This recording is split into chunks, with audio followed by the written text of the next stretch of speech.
Hello guys, welcome to Soul Fiction.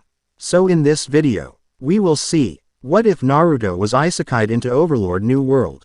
If you enjoy these kinds of stories, don't forget to show us some love by hitting the like button and subscribing to the channel. Your support means the world to us. Now, let's start the story. Chapter 1. Wind with a Name. The wind remembered the market before the silence did. It came through South Rukongai a little after noon, all heat and saffron, snatching voices from stall to stall and turning them into ribbons of laughter and barter and gossip. Somewhere an apron snapped on a clothesline. Somewhere a toddler shrieked because his skewer had fallen into the dust. The wind snagged all of that, tugged at it, kept it moving. Then a boy shouted for his mother and made no sound. Lantern tassels flicked without a whisper. A cartwheel squealed in a pantomime the ear couldn't catch. Someone dropped a bunch of green onions. Their brittle clack happened with the aches of it and none of the noise. People looked at each other with their mouths starting to open and kept opening, and the world didn't answer. Naruto's shoulder. Ed threw a gap between a basket vendor and a fisherman and felt the silence hit his face like a cloth pressed tight to the mouth. The breeze around him dragged, then tried to stall. He lifted a hand, fingers splaying, and gathered a thin spinning layer of air against his palm the way a man might gather a sleeve, tightening until he felt the grit in the turn. "Easy," he said, and the wind heard him because the wind always did. He leaned down, scooped the silent toddler under one arm, and pointed with the other. The motion wasn't grand. It didn't need to be. The fisherman saw his finger and understood. "You, circle the cart. You. Take the old woman's elbow. You, stop trying to shout and use your hands, show people where to run." Naruto relocated the child behind his own leg and pointed. The boy blinked big eyes and obeyed, clutching the cloth of Naruto's hakama. When the first hollow slid through the fabric of the dead air, it came wrong.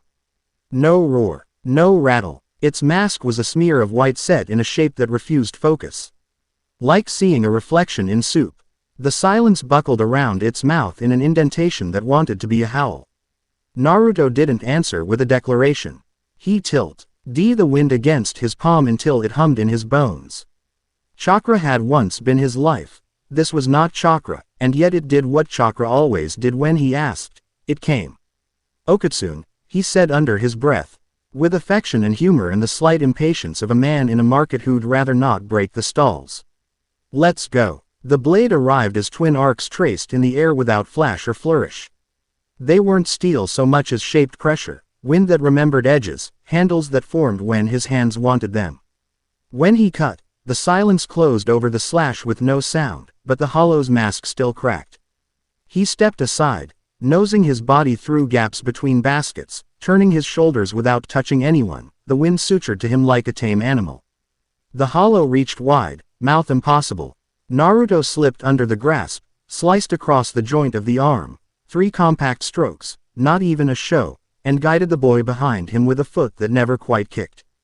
The mask split, fell in two, vanished like a cut thread, and the silence didn't change.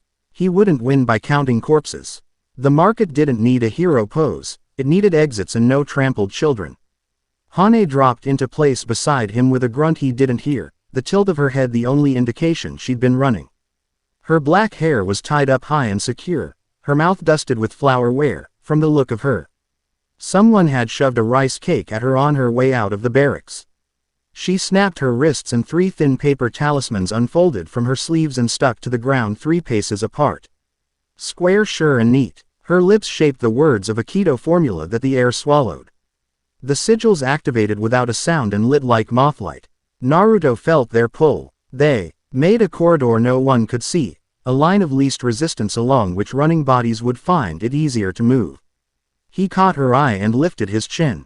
She didn't nod. She didn't have to. Naruto sprang up onto the edge of a cart without dislodging a lemon, rolled his shoulder, and threw an invisible blade that was just a circle of pressure, tight and fast. It hit the lip of a tile awning and pinwheeled down. A bright spinning pressure that grabbed attention even in silence. He hooked 2 more circles, placed them in sightlines, and pointed, all the motion in the world concentrated on the simplest sentence he knew. There, and there. Go. The crowd moved. Hands grabbed hands. People dragged sacks the way you drag a friend who doesn't know they're in danger and will argue later. And with scarred knuckles hoisted, the toddler Naruto had abandoned and tucked him into the crook of his elbow, eyes pinned on Naruto's pointing finger. A second hollow poured itself out from between TWO market stalls, and a third peered up from under the planks as if the floor were water. Their masks were wrong too, not quite symmetrical, not quite secure, and the space they displaced didn't displace, it smoothed. Naruto kept his breath even. Panic wastes air. He cut the closer one at the knee and let it fall into the spin of his next attack rather than muscling it down. He didn't grandstand. Azane slid into view a heartbeat later. White coat flaring, hair pinned up tidy and already gone crooked. She'd picked a doorframe to be the door to a clinic. She dragged a table to become a bed. Her ND on a shoulder turned a wild-eyed butcher into a stretcher bearer, and Naruto thought, as he always did, that there were 100 ways to be strong and hers were all brutal and kind. He gave her a slice of pressure that carved a path through the press of bodies toward her new doorway. She glanced at him, mouth a thin line, and then she was rolling sleeves and setting bones without the comfort of her voice. A fourth hollow, bigger. Naruto breathed, crouched, and gathered. It wanted his attention. Good. He wanted its face. He stepped into the bite, blades crossing with no metal to clash, and let the wind anchor him. His left hand arc cut short to catch the hollow's attempt to fold him into itself. His right hand blade extended past where any blade should and came back along a curve only a storm knew. Kissing the edge of the mask at a place you wouldn't aim if you didn't know how masks tried to defend. He felt the give all the way in his elbows. Something caught at his ankle. He didn't look down. He released a body that wasn't his into the space his body had been. A promise given shape and skin. Stand there.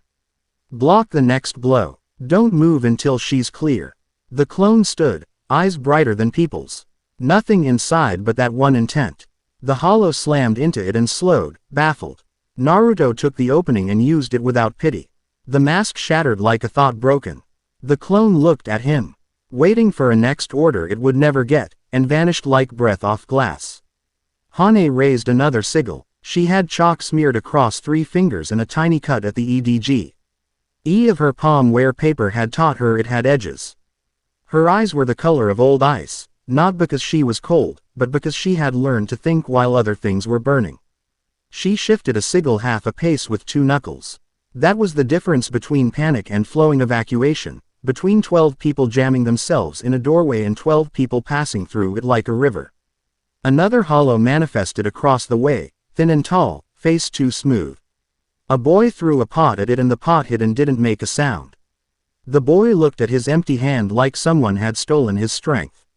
Naruto reached back without turning and rapped the boy on the shoulder.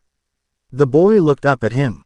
Naruto breathed out and smiled with his eyes and pointed the boy toward the clinic door.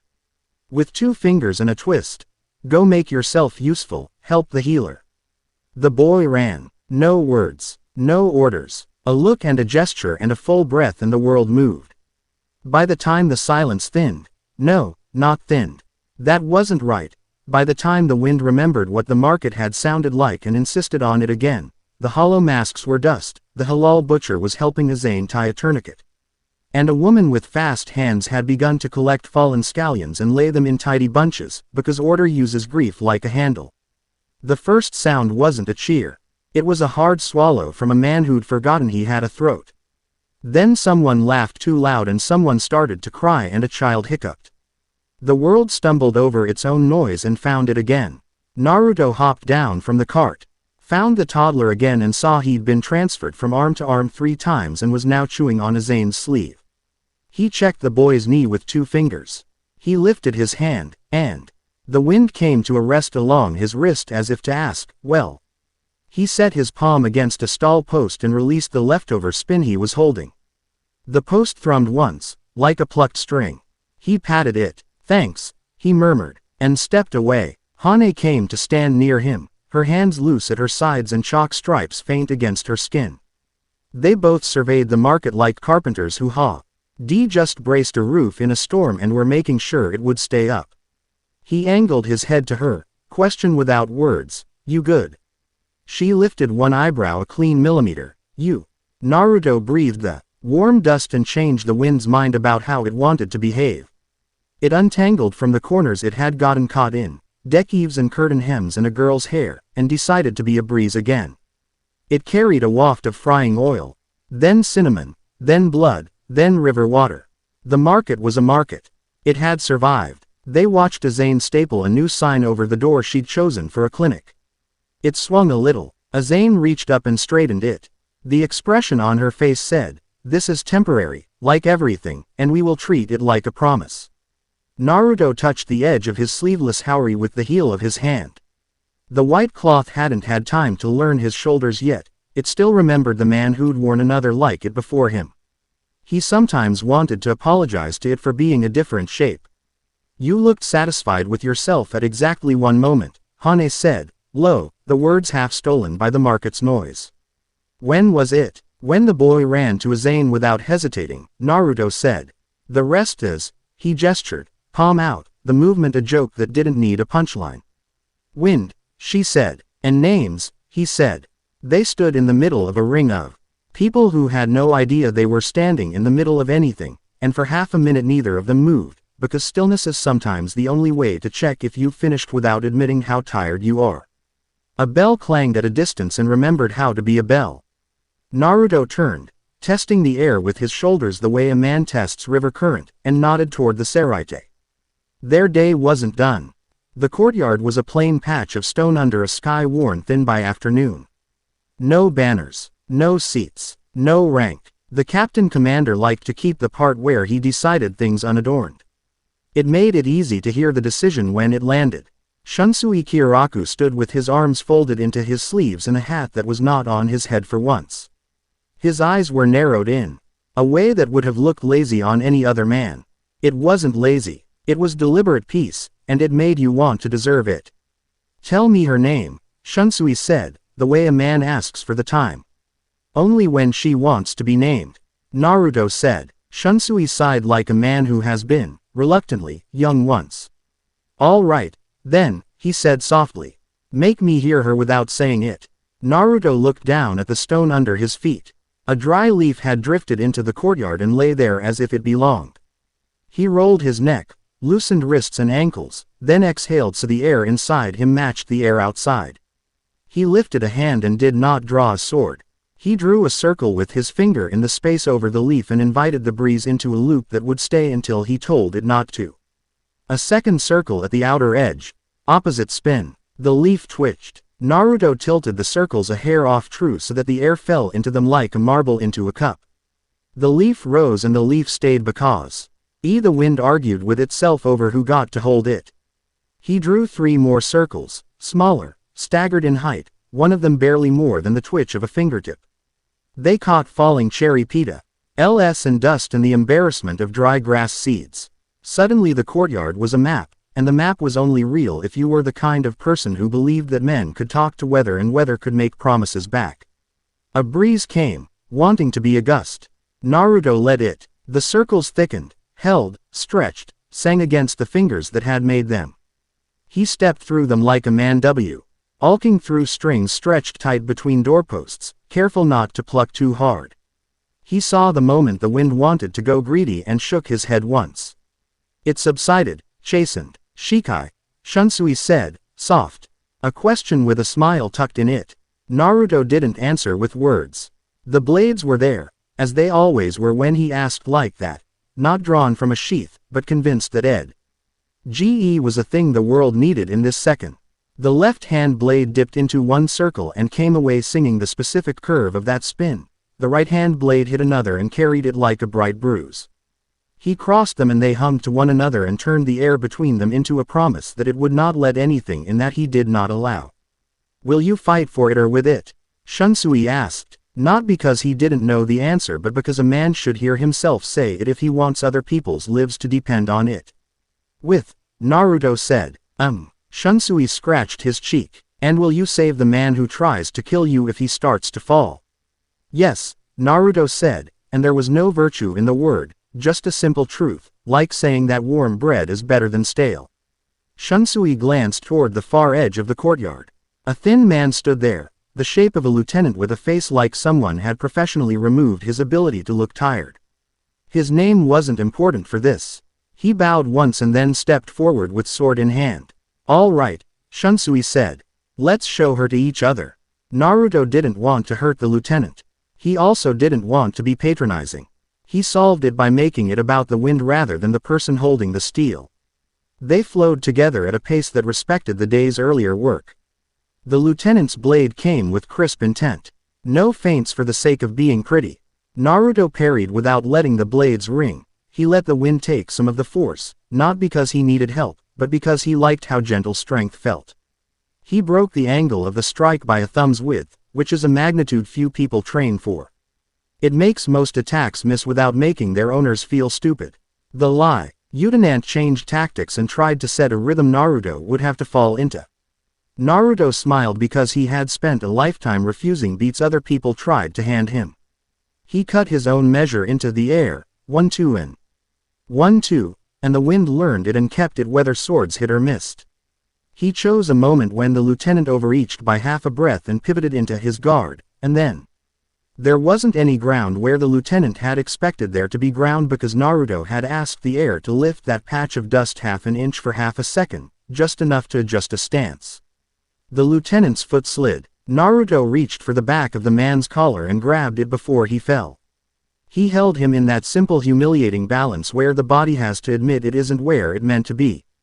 Then set him back upright as if that had been the point all along. Shunsui laughed once, quick. That's enough, he said. His eyes had gone soft around the edges and sharp in the middle. You don't throw people when the ground is already doing it for you. Naruto dismissed the blades. The wind lingered, curious, then sighed out. He didn't speak his blade's true name. He didn't need to. Shunsui had heard it in the way the circles held and let go. Shunsui walked toward him, hands still tucked away. Up close, the captain commander looked like a man who had learned to be the adult I. And the room because someone had to do it and who privately missed being a younger brother. He reached up, fastidiously straightened Naruto's Haori collar 1 millimeter, and patted him once on the shoulder. We have a new division because we have a new problem, Shunsui said, conversational, like mentioning the weather. The walls between things have always leaked.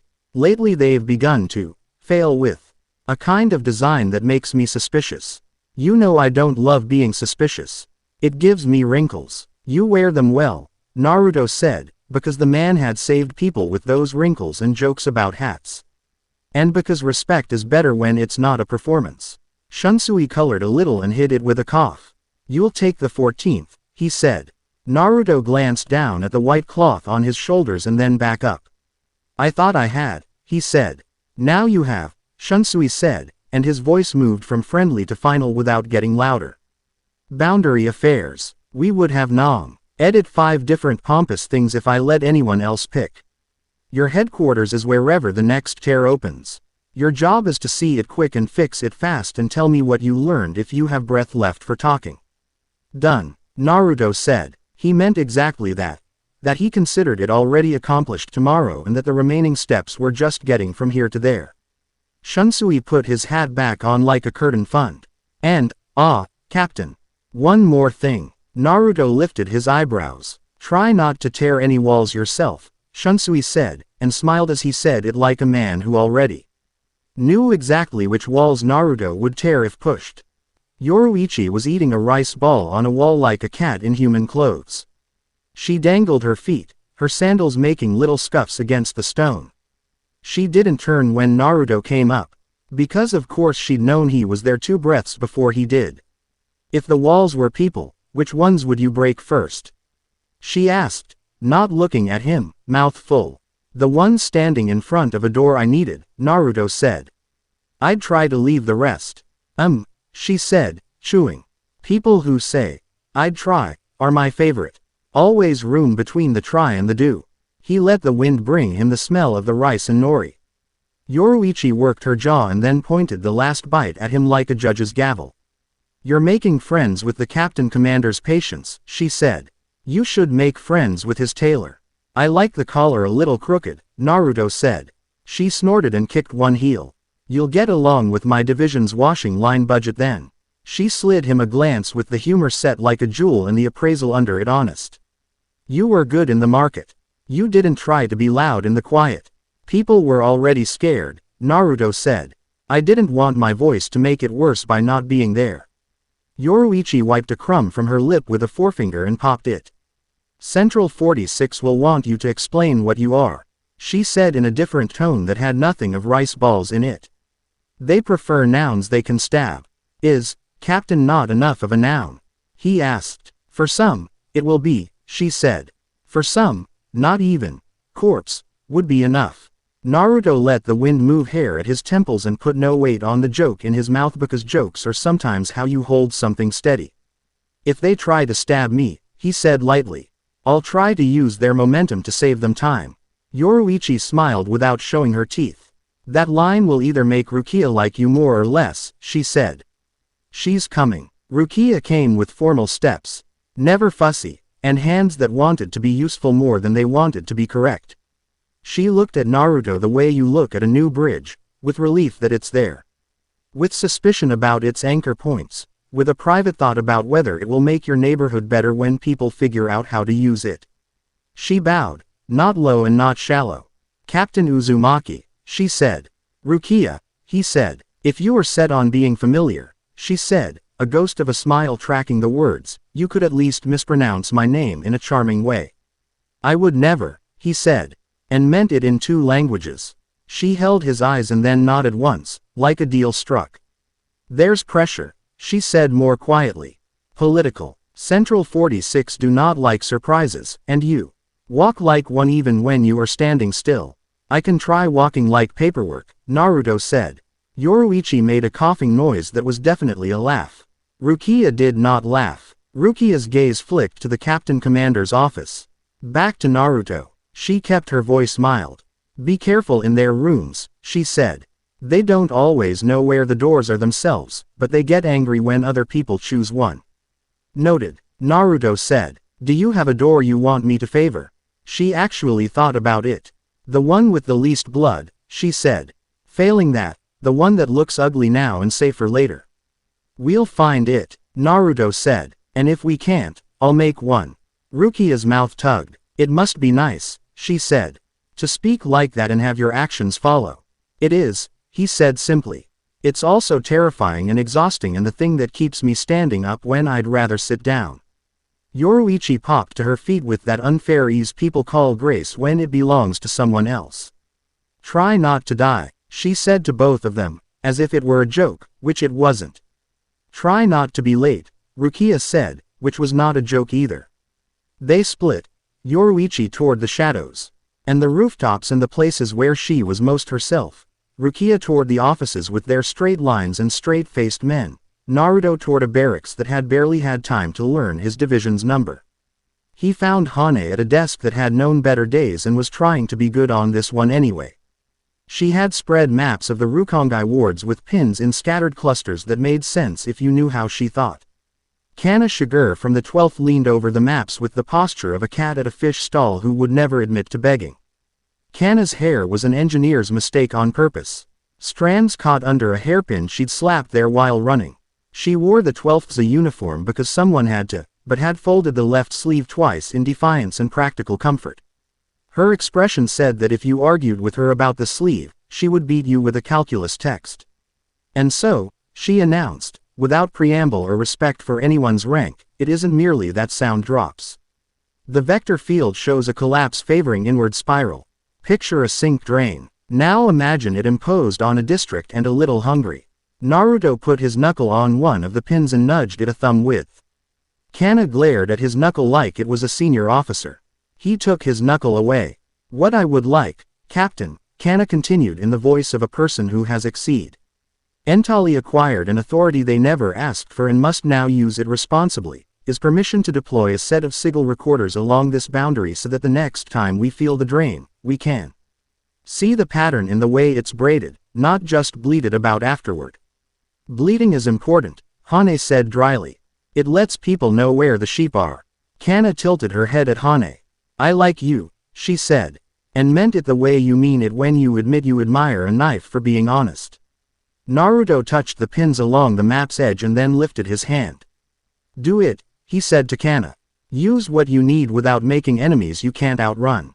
That's more a life philosophy than a requisition policy, Kana said. Works for both, Naruto said. Hane slid her eyes toward him without raising her head. Central 46 sent a messenger, she said. No summons yet. A letter that says, soon, in as many words as possible without saying anything. Rukia sent a note with it. The note says, don't go alone. Noted, Naruto said, and meant he would go alone if he had to, and also that he knew what the warning actually meant. Not that he would be physically outnumbered, but that language has edges and you can cut a man with them if he doesn't have someone there to bandage the slice. They spent an hour marking. Naruto read the wind through the places on the map where no wind should be. The same way you read a person's mood through what they don't say. Hane made quiet corrections nobody argued with because when she corrected you, you felt relieved rather than embarrassed. Kana SWO, re softly at a piece of equipment that had decided it would only work if you were mean to it. She was very mean to it, and it obeyed. By late afternoon, Naruto's shoulders hurt in the way that came fr. Holding too much kindness in the same place as too much violence. He rolled them. Hane's eyes caught the motion and flicked to Azane, who had slipped in like a cool hand on a fever. Azane had a basket. You would think she had woven it herself from patience. She fished out 3 buns, handed one each to the people most likely to forget to eat, and kept one for herself. She leaned on the doorfra. Me she'd used earlier as a clinic and bit down with small, decisive teeth. I saw the quiet, she said around the bite. It had sharp corners. I like you too, Kana said, mouth full, and then looked scandalized at herself. As if she'd accidentally confessed affection and needed to revise the statement into a complaint. Hane ate with the patience of a woman who knows the battle you win with AF. All stomach matters more than the one you win with a dramatic speech. Naruto chewed and tasted pork and spice and a hint of something sweet. It reminded him of the market, alive and messy, and the first breath when sound came back. A runner's sandals slapped stone in the hall and then slowed out of respect. They knocked and then peered in as if the door itself had rank. Captain, they said, breathless. The wall. Naruto set the bun down. Kana tucked her equipment to her chest like a child, already moving without waiting for the rest of the sentence. Hane wiped her fingers with the back of her hand and was out the door on the 3rd syllable. The fracture at the Seraite's outer wall didn't look like a wound. It looked like the absence of one. Lanterns along the wall guttered in unison but didn't go out. The air tasted like the second after you grind chalk between forefinger and thumb. Naruto caught the wind as it tried to die and told it not yet. The blades answered with a hum like breath caught in the throat. Hane planted 2 sigils low and 1 high, fist striking stone like she was staking a tent in a gale. Kana slid along the wall with a device that had been 3 other devices earlier in the day. Slapping it at intervals only she understood. Azane rolled a kit open and put both hands flat on it, whispering against her own fingers, maybe prayer, maybe habit. A shape stepped out of the absence. It wore a mask that did not shine and clothes that would not be remembered even if you stared at them. Its sword was wrong. Naruto had seen swords. This wasn't one. It was an intention to separate, give an edge. 3 more shapes unfolded on either side of it, masks plain and eyes all lidless, white. They moved in like they thought they could make a corridor of erasure through him. Naruto did the least interesting thing possible. He stepped forward and kept stepping, blades low and tight, feet sure, and cut the front edge of their wrongness so it couldn't get traction. The first masked man fell back when his weapon slid through Naruto's promise and found less purchase than he thought. Naruto's left hand blade tapped the mask's cheek. It wasn't a killing blow. It was a notice. 2 more struck from either side. Hane's sigils flared, unsound bursting like light with no color. Their blades stuttered for a heart's half-beat.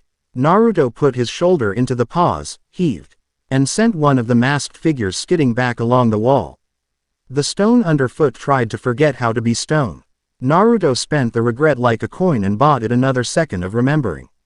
The fight didn't look like fights in storybooks.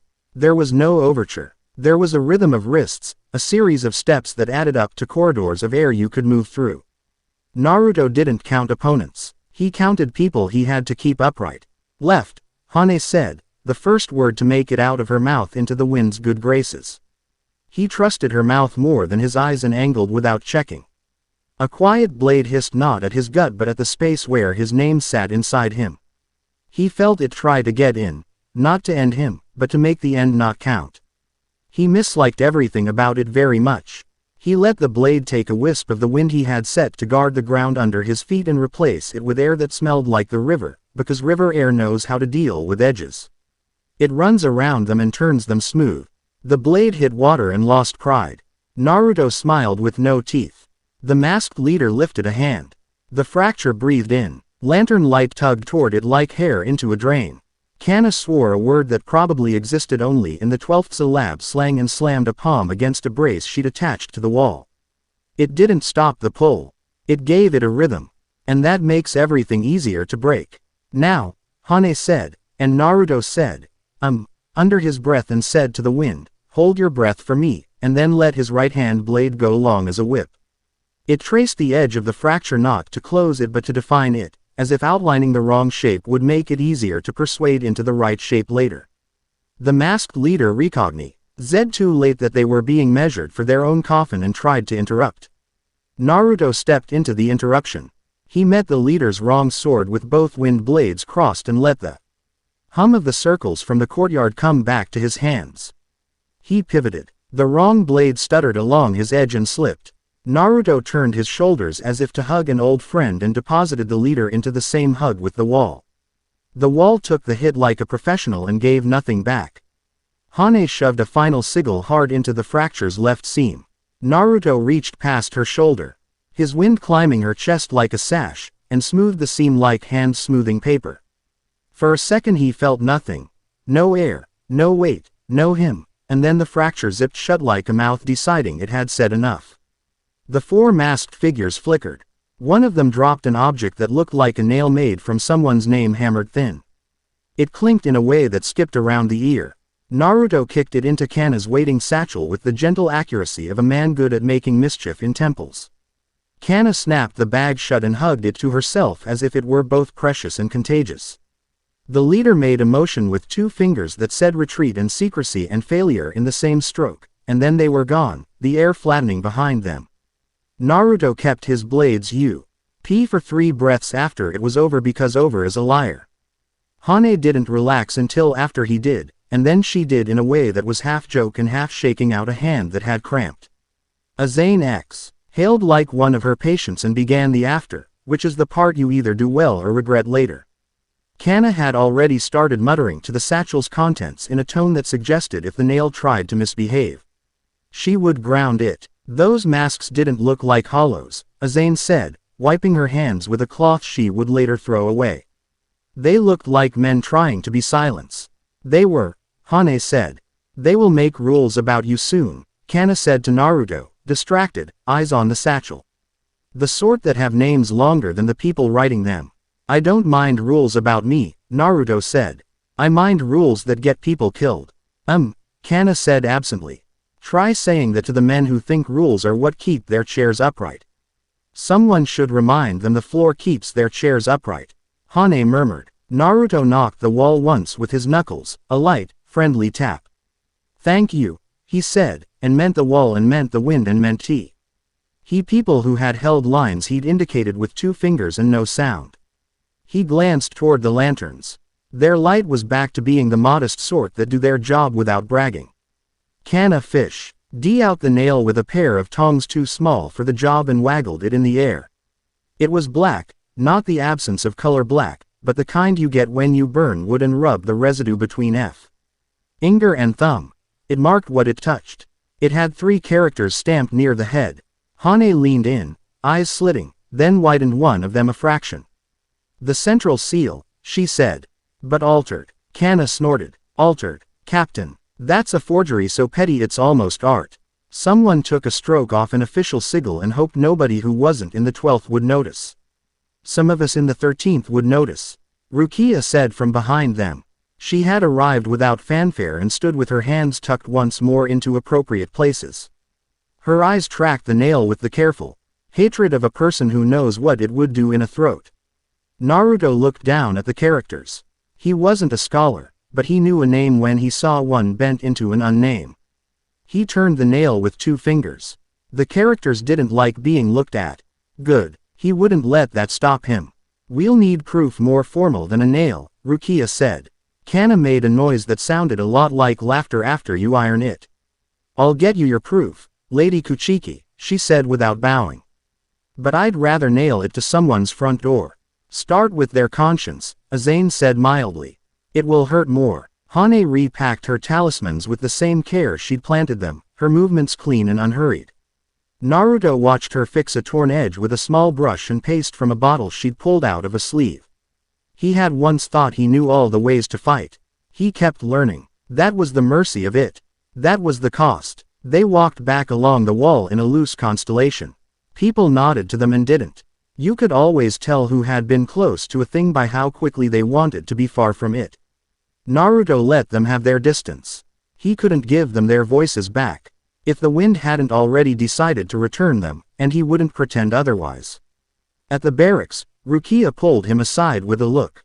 They stood in the narrow space between two buildings where WIND gets funneled and a whisper can be enough to move a city. You'll be called before them, she said. If not tonight, then soon. They'll ask your blade's name. Don't give it to people who would use it to unmake you. I wasn't going to, he said. They will ask what you are, she said. The men with seals will, and the men with swords will watch to see how you answer so they can decide whether to cut with you or at you. How would you answer? He asked. Rukia's face did a thing you don't get taught. It softened along the jaw and stiffened around the eyes and made a place for a lie she didn't want to tell but might have to. I'd say, a man who saves children, she said. I'd say, a captain who keeps his promises. I'd say, the wind with a name.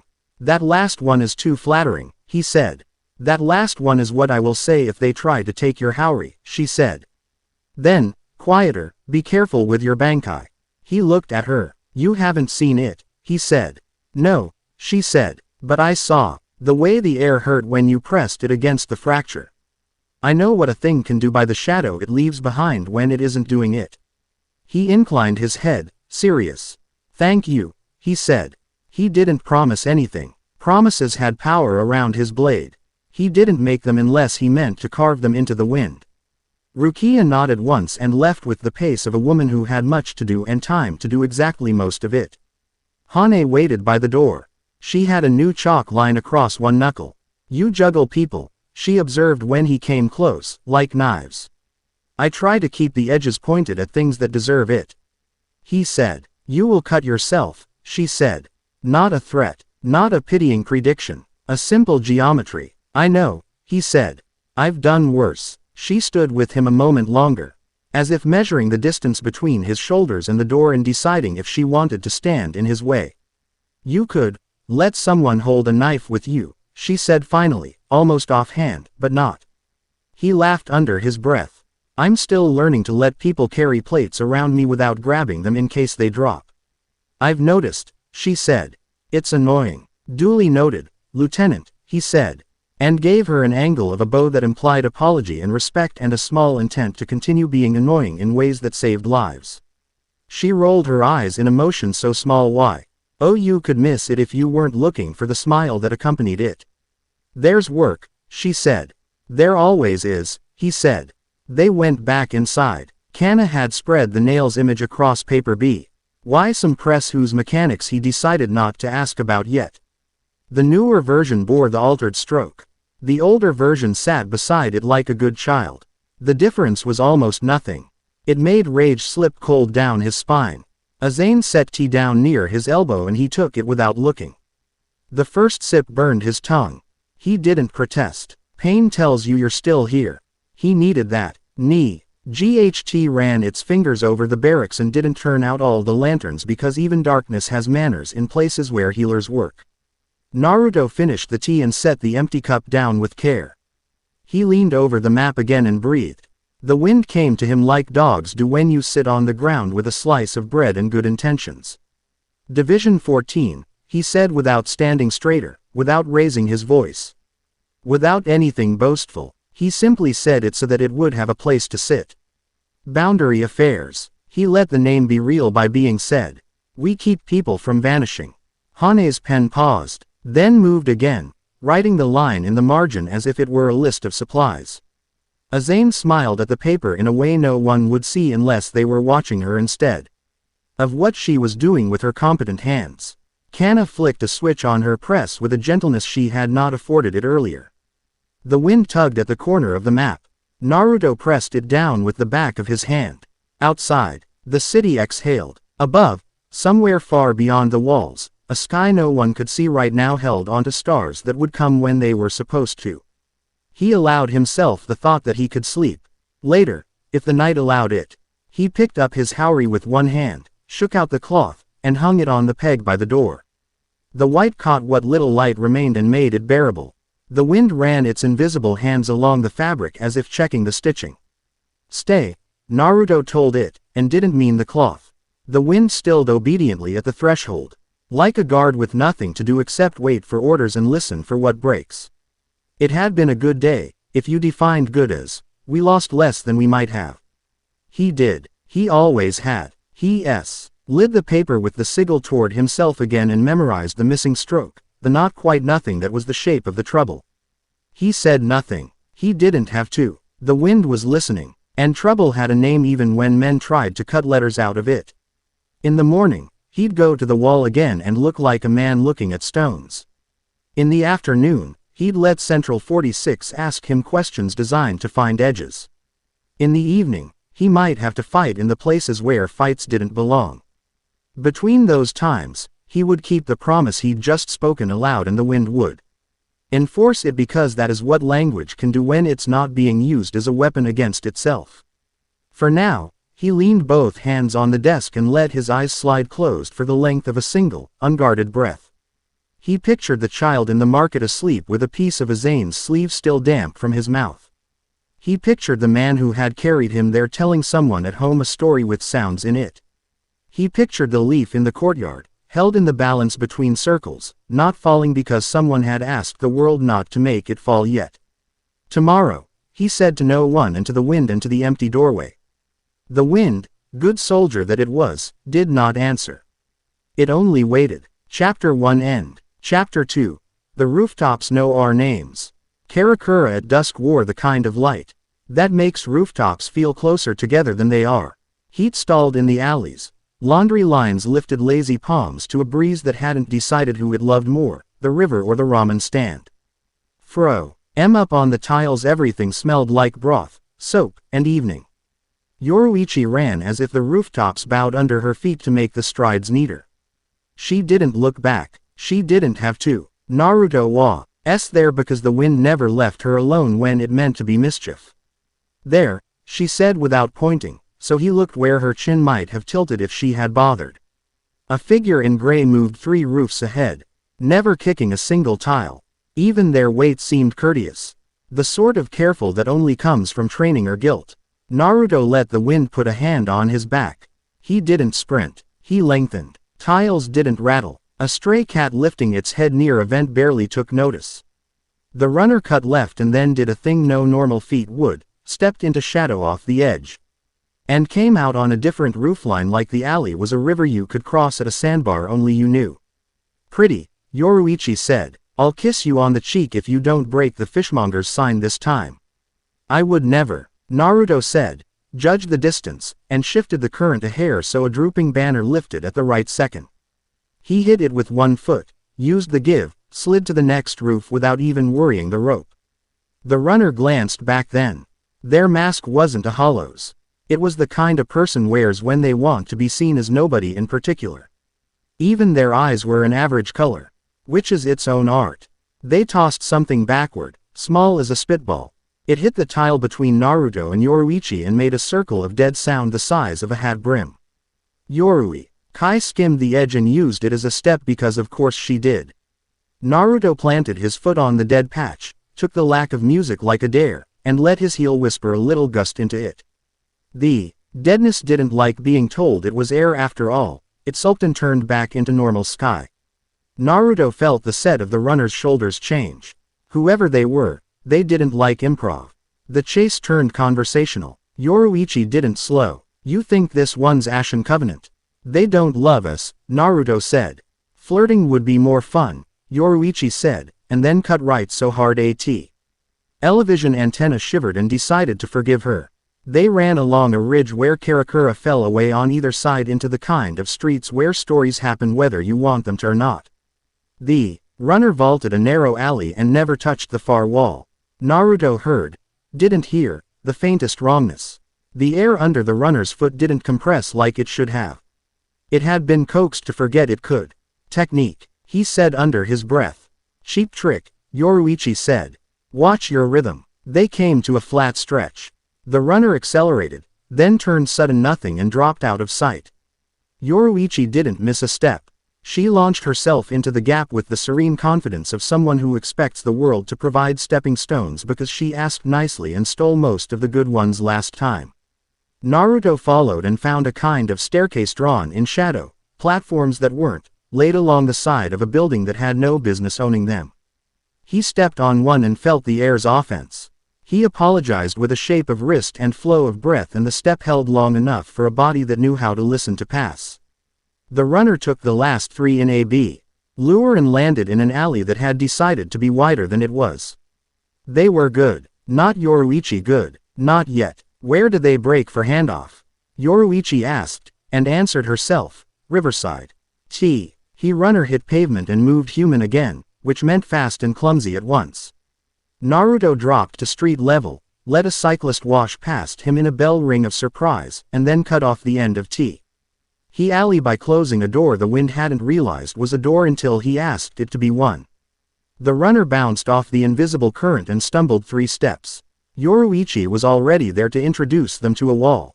She didn't punch. She caught their wrist where the pulse was and pinned them with 2 fingers and the thread of more. You're losing your touch, she told Naruto mildly. I'm trying not to break the fishmonger's sign. He said. Ah, she said, amused, and peeled the runner's hand open with the care of someone unwrapping a candy with mean wax paper. A black nail lay in the palm. It looked like nothing until you saw the way the light around it decided to go home early. Don't, the runner said, and their voice sounded like Karakura, like any shopkeeper, any clerk. That bothered Naruto more than if they had hissed. He took the nail with a hand he'd sand scraped in another life. It stained his skin black where it touched, characters impressed by pressure, not ink. Yoruichi made a hem noise. Where's the cash? Naruto asked the runner. They clamped their mouths shut like a child daring you to notice a cookie missing. Up, Yoruichi said, and flicked her eyes at the fire escape. 2 turns, dry or vent. You want the clever or the quiet? You take clever, Naruto said. I'll take quiet. He wasn't sure who felt the joke more sharply, them or him. The cash sat where Yoruichi had said it would, of course.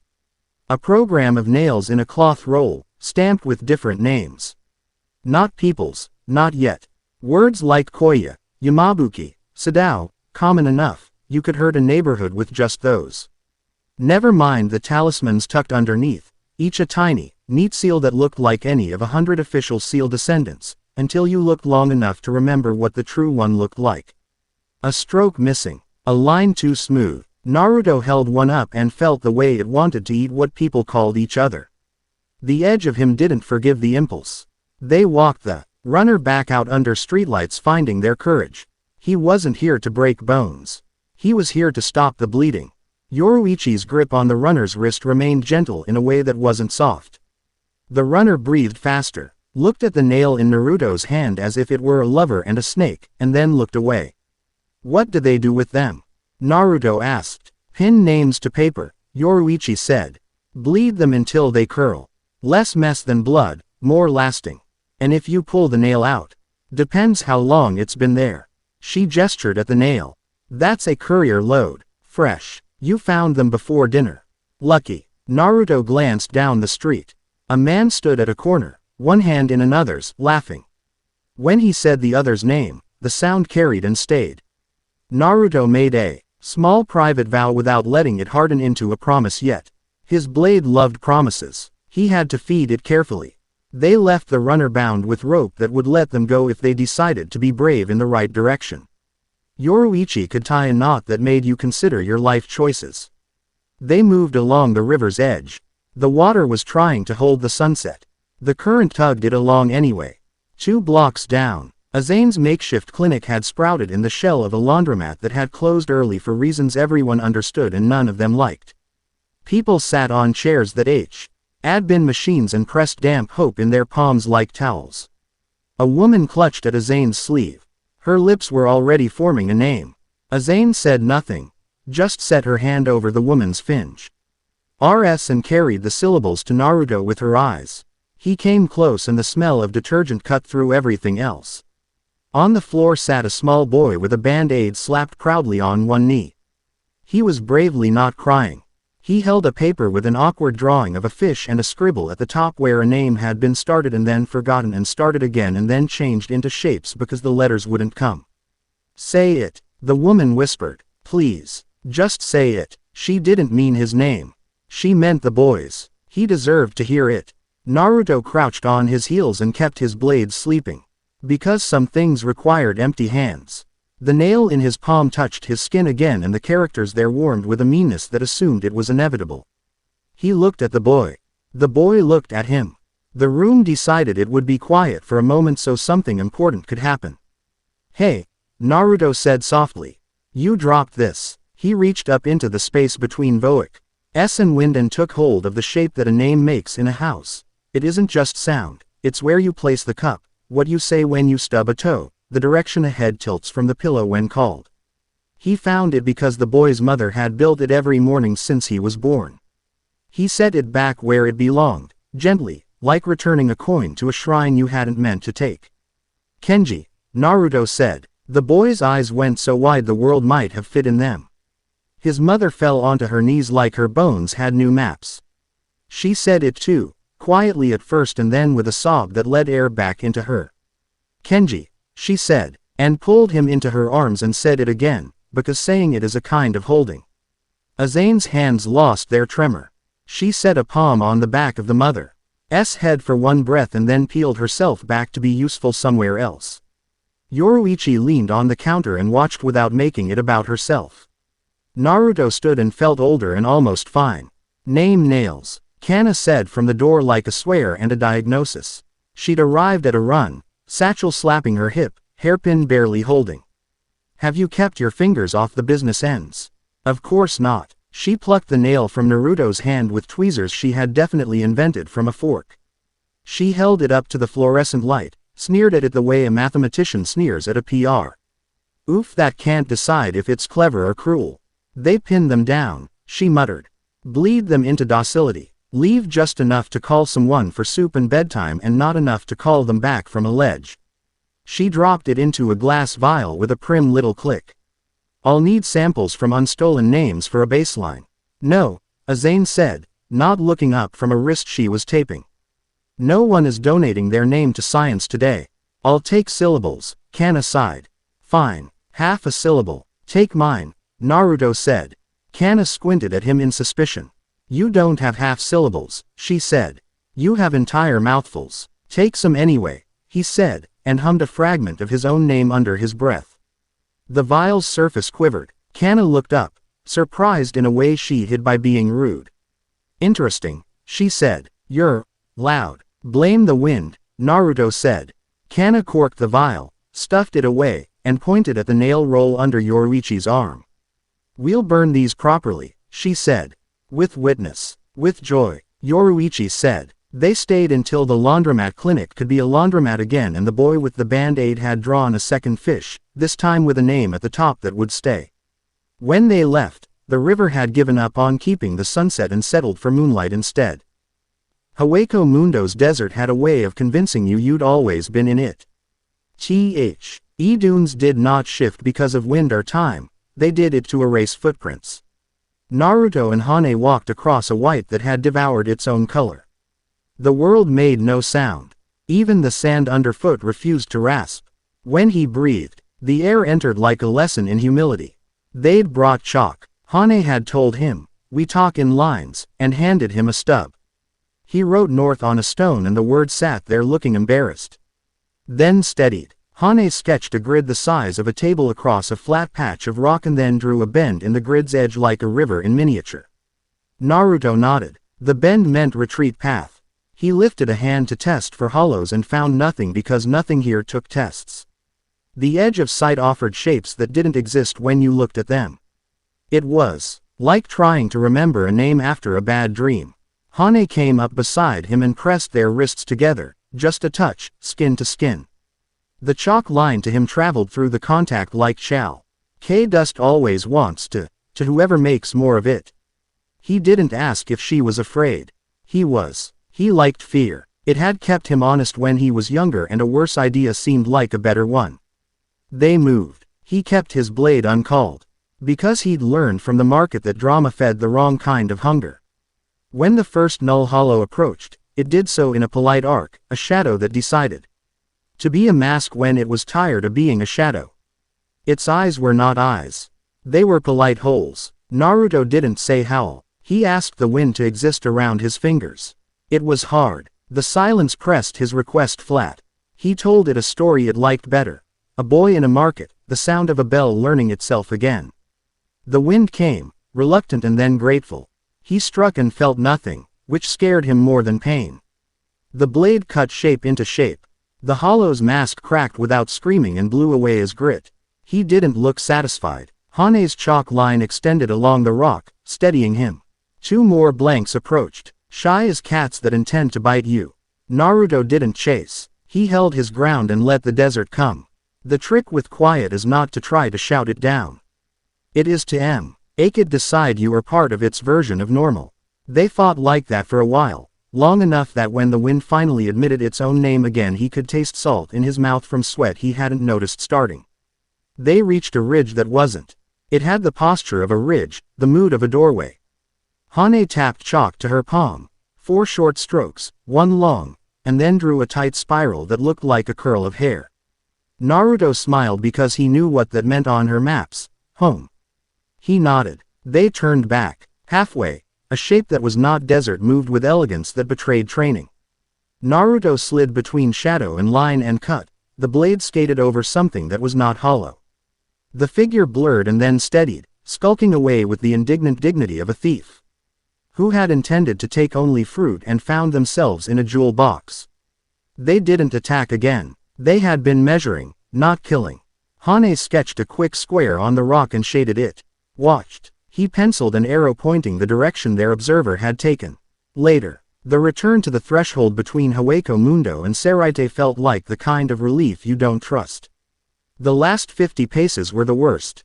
A silence pooled underfoot like water. You could drown in that if you didn't respect it. Naruto did. He made himself small inside, not because he was afraid, but because it lets you fit through narrower places. At the barrier, Hane erased home from her map with a firm hand and drew it again 2 inches to the right. They will expect us to come out where we went in, she mouthed. And he nodded and let the wind carry her cautious thought as if it had always been his idea. When they stepped into the courtyard of clear swords, the air tasted like steel and pine needles and argument. The inquiry room wasn't a courtroom because Central 46 didn't admit to liking theater. They preferred theater that insisted it was merely an office. The elderly men sitting where the room made them tallest wore faces with expressions sold under the label civic disappointment. The younger ones wore faces someone had ironed. Naruto stood with his hands visible. He wasn't going to twitch. He was going to be a weather system slowly reorganizing furniture. Captain Uzumaki, the central voice said, aging silk.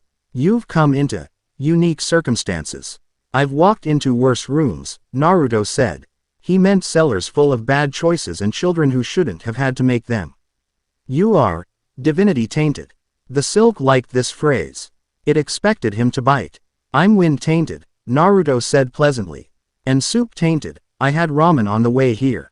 A younger man leaned forward, hungry around the eyes. Do you consider yourself loyal to the Central 46? I consider myself loyal to the people who keep the world from falling apart, Naruto said. Sometimes those are you. Sometimes those are bakers and healers. A rustle moved the old robes. Someone disliked bakers. A paper shivered. We have concerns about your bankai, another said. The reports suggest damage to nomenclature. Naruto waited. The word hung there, proud of itself. He didn't feed it. We'd like a demonstration, the silk said, as if asking for a cup of tea. Something small. An assurance. Rukia coughed in the doorway. Not a real cough. A line tossed. There are regulations regarding release in administrative chambers, she said. Eyes demure, stance fearless. Interference with seals. The hazard to records. Clause 11. Sub. Thank you, Lieutenant Kuchiki, one of the iron faces said through teeth that wanted to grind. We are aware of the clauses. Of course, Rukia said. I apologize. I worry about paperwork. She didn't apologize. She liked the weaponry of words too much to bow to it unless it earned it.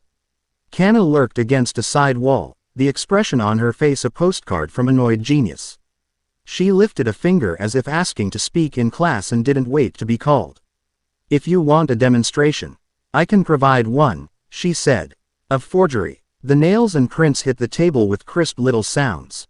Kana had stamped the official seal alongside the altered one, and then written in neat letters a list of 10 things the altered seal could not do if examined with a conscience. She tapped the missing stroke with the kind of finger that has never known how to be patient. A murmur. One of the older men took a breath that turned into a swallow. Another leaned over the paper and blinked like someone looking in a mirror that refuses to flatter. The silk rolled phrase divinity tainted in his mouth again like candy that had gone stale. These allegations of forgery are serious, he said. But they are not proofs.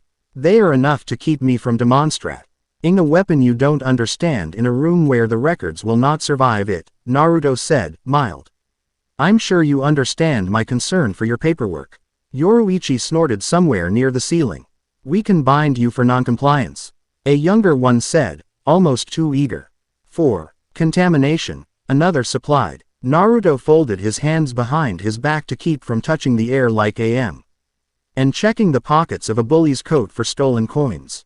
You can try, he said. He didn't change tone. He didn't posture. He didn't gather wind. The room felt the change anyway.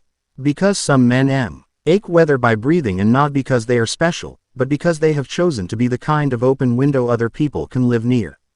Rukia stepped half a pace closer. Not in front of him.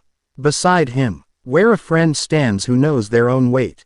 Azane had entered without shoes making a sound. She stood at the back with her hands tucked and her eyes not blinking. Kana's shoulders squared in a direction that meant she would start throwing inventions soon. A rustle of other uniforms.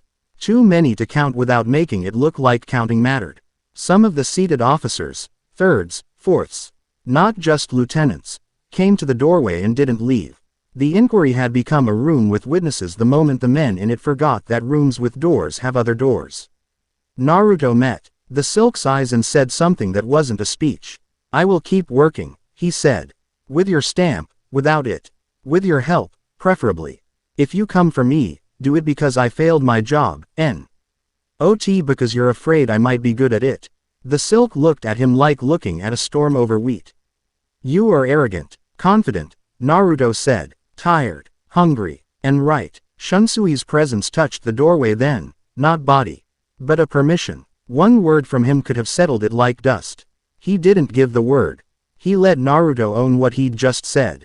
The inquiry ended not because NY1 banged a gavel but because there was nothing left to ask that would have given anyone more than they'd just gotten. The men with seals gathered up their softer words like robes and left. The Inger one who'd wanted bindings looked at Naruto like a man measuring knives and deciding which one would hurt him more to use. He found none he liked and followed his elders. Rukia watched them go with the kind of stillness that makes poets nervous. Kana bumped Naruto's elbow with the folder when no one was looking and murmured, "Data charm," without moving her lips. He palmed it. It was small, wrapped in oil paper, humming faintly. Secrets you could plant like seeds. He didn't thank her. He didn't have to. She knew gratitude in the way his fingers didn't tighten on the paper like it was the only rope on a cliff. On the steps outside, officers Naruto had only nodded to before this day stood like citizens discovering they live on the same street. A few dipped their heads. A man with hair like a horse's mane and a scar down his jaw did the small, old-fashioned gesture of placing 2 fingers over his heart and then away. Naruto did not own that. He refused to. He let it belong to them. They dispersed. Work waits for no one's pride. Evening in Seraite makes rooftops quieter than Karakura's. The tiles here are older, and the air knows more names it refuses to say unless asked politely. Naruto took the long path. The one without watchers. You learn those faster than you intend to when you carry a Haori. Hane was already on the edge of a high roof, legs drawn up, arms looped round them, more practical than pensive. She was not the sort of woman you catch staring off at a horizon without a reason. She handed him a persimmon when he sat. He didn't ask where she'd gotten it. He, bitten the fruit, told him late summer would happen whether they lived through it or not. He held the piece of his name he'd hummed for Kana on his tongue like a foreign candy. It felt fine there. It would feel worse later. He decided not to make a promise about it tonight. You were loud for a man who didn't raise his voice, Hane said. You feel it more when walls are listening, he said. They were, she said. She picked a thread off her sleeve and rolled it between finger and thumb until it made a neat little ball and then let the wind take it. It floated away like a baby kite and then set down 3 tiles over like a grounded thought. You were good in the desert, he said. I was fine, she said. Then, quietly, as if adjusting a talisman on a door, I do not like the kind of quiet that tries to decide me. Me either. He didn't say I was afraid when I couldn't hear you. She didn't say I watched your mouth and thought of the way names look when they're about to fall. I'm not afraid of dying, she said.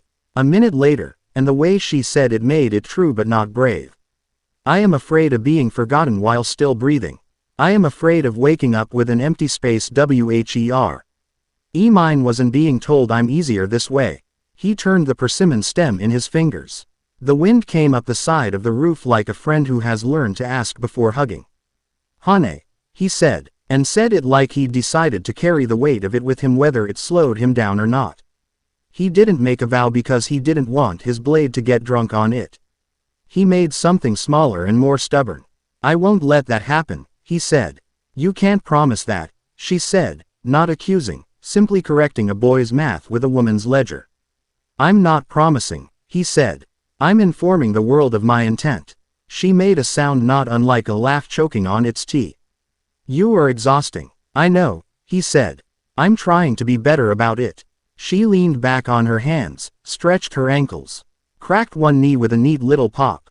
The moon cut along the line of her jaw like a tailor measuring cloth. Rukia will have to decide how much of you she is willing to be seen agreeing with, she said. She already has, Naruto said. Azane will take your pulse when you're sleeping and deny it if asked. She will, he said. Kana will pretend to hate you and then invent 6D vices that only work if you're the one holding them. She has, he said, and smiled. Hane tilted her head toward him without looking. And me, you'll draw the lines, he said.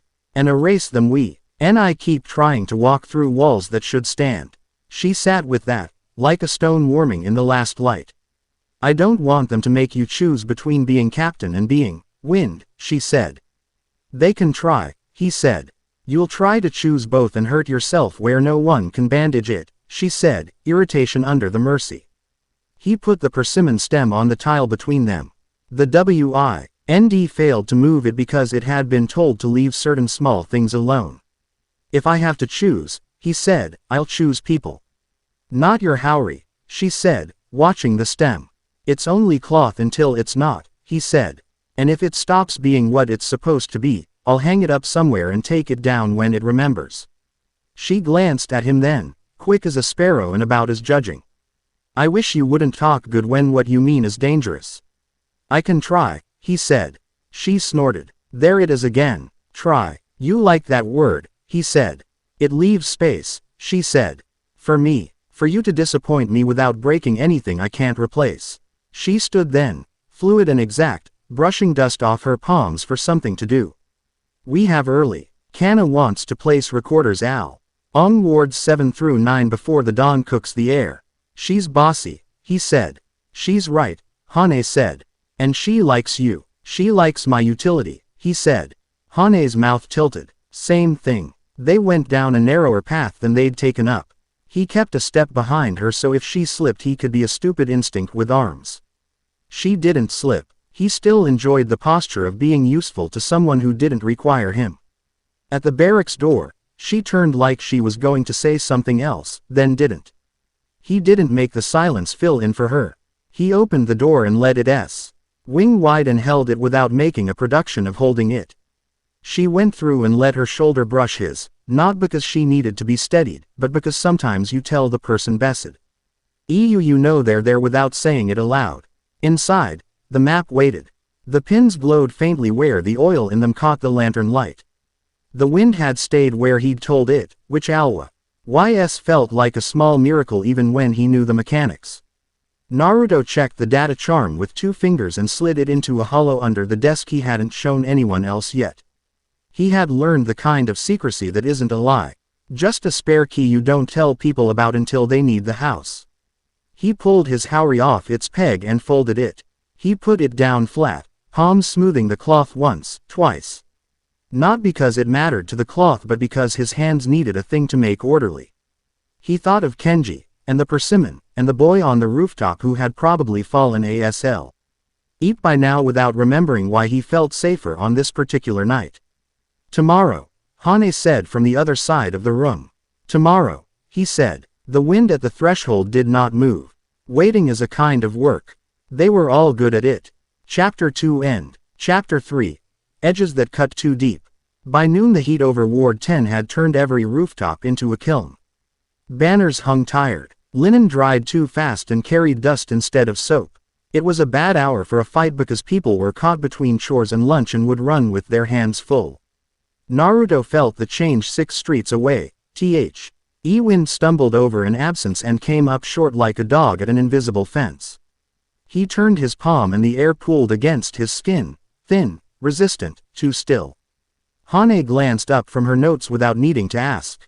Azane had a basket on her arm and didn't bother pretending it was for shopping. She had rolled bandages on top and calm under that. They rounded a corner, and quiet hit them. Not the reverent kind, the mean kind. Faces blurred at the edges first. Not gone. Just the way a drawing looks before an artist commits. Children clapped games into their palms and failed to make a sound. A woman tried to call through an open window and got an ache between her ribs instead of her husband's name. Naruto lifted a hand. No flourish, and the wind obeyed, low around ankles and doors, nudging bodies toward open lanes. Evac, Hane said, already snapping talismans from her sleeves. She planted the first 2, then changed her mind, ripped one up and reset it a foot to the left. The cord, she-shaped bent like a river wants to bend when the land is kind. Azane turned the step of a public bathhouse into a triage bench with a look and a knuckle. Her hands moved like truth. You could dislike it, but it would still be true. She took a girl's wrist and mouthed breathe at her until the girl remembered how. The first null hollow pushed through a wall as if the boards had never had opinions. It was tall and wrong. A silhouette that wanted to be a mask and hated the work. Naruto didn't call. He let the wind define edges around his fingers and met the thing with 2 clean strokes that didn't waste anyone's time. The mask cracked, not loudly, and blew away as grit. 2 more, then 6, then too many, moving in from the alleys where the sun didn't reach. Naruto didn't try to control the whole field. He drew lines. Hold here, clear there. Promise clones popped from the air with single-purpose minds. Catch the falling basket, block that swing, stand in this doorway until they pass. Each one looked to him for a second, took a breath it didn't need, and went to work. Rukia arrived without ceremony and turned the street into a series of thin ice channels that looked decorative until you realized how they guided feet. People slid along them like a festival game. She didn't look at Naruto, she didn't need to. They were 2 carpenters on the same roof, bracing different beams. A building groaned, not loud, just a visible shiver in wood. Naruto stepped under the overhang and pushed air up with both hands like a man lifting a table. The tenement settled. A little boy under it reacted, head out instinctively and set his palm against the air as if it were a wall that would keep being there if he believed hard enough. Naruto grinned at him and kept it steady. That was when the Covenant sent their blade. Lightning came first. Not sky lightning, temperament lightning. Takemikazuki stepped out of silence with a courtesy that irritated Naruto more than arrogance would have. He wore ask without ornament and a sword that looked like steel until you looked at it too long and realized it was law. Captain, he said, voice smooth enough to cut a throat without leaving a stain.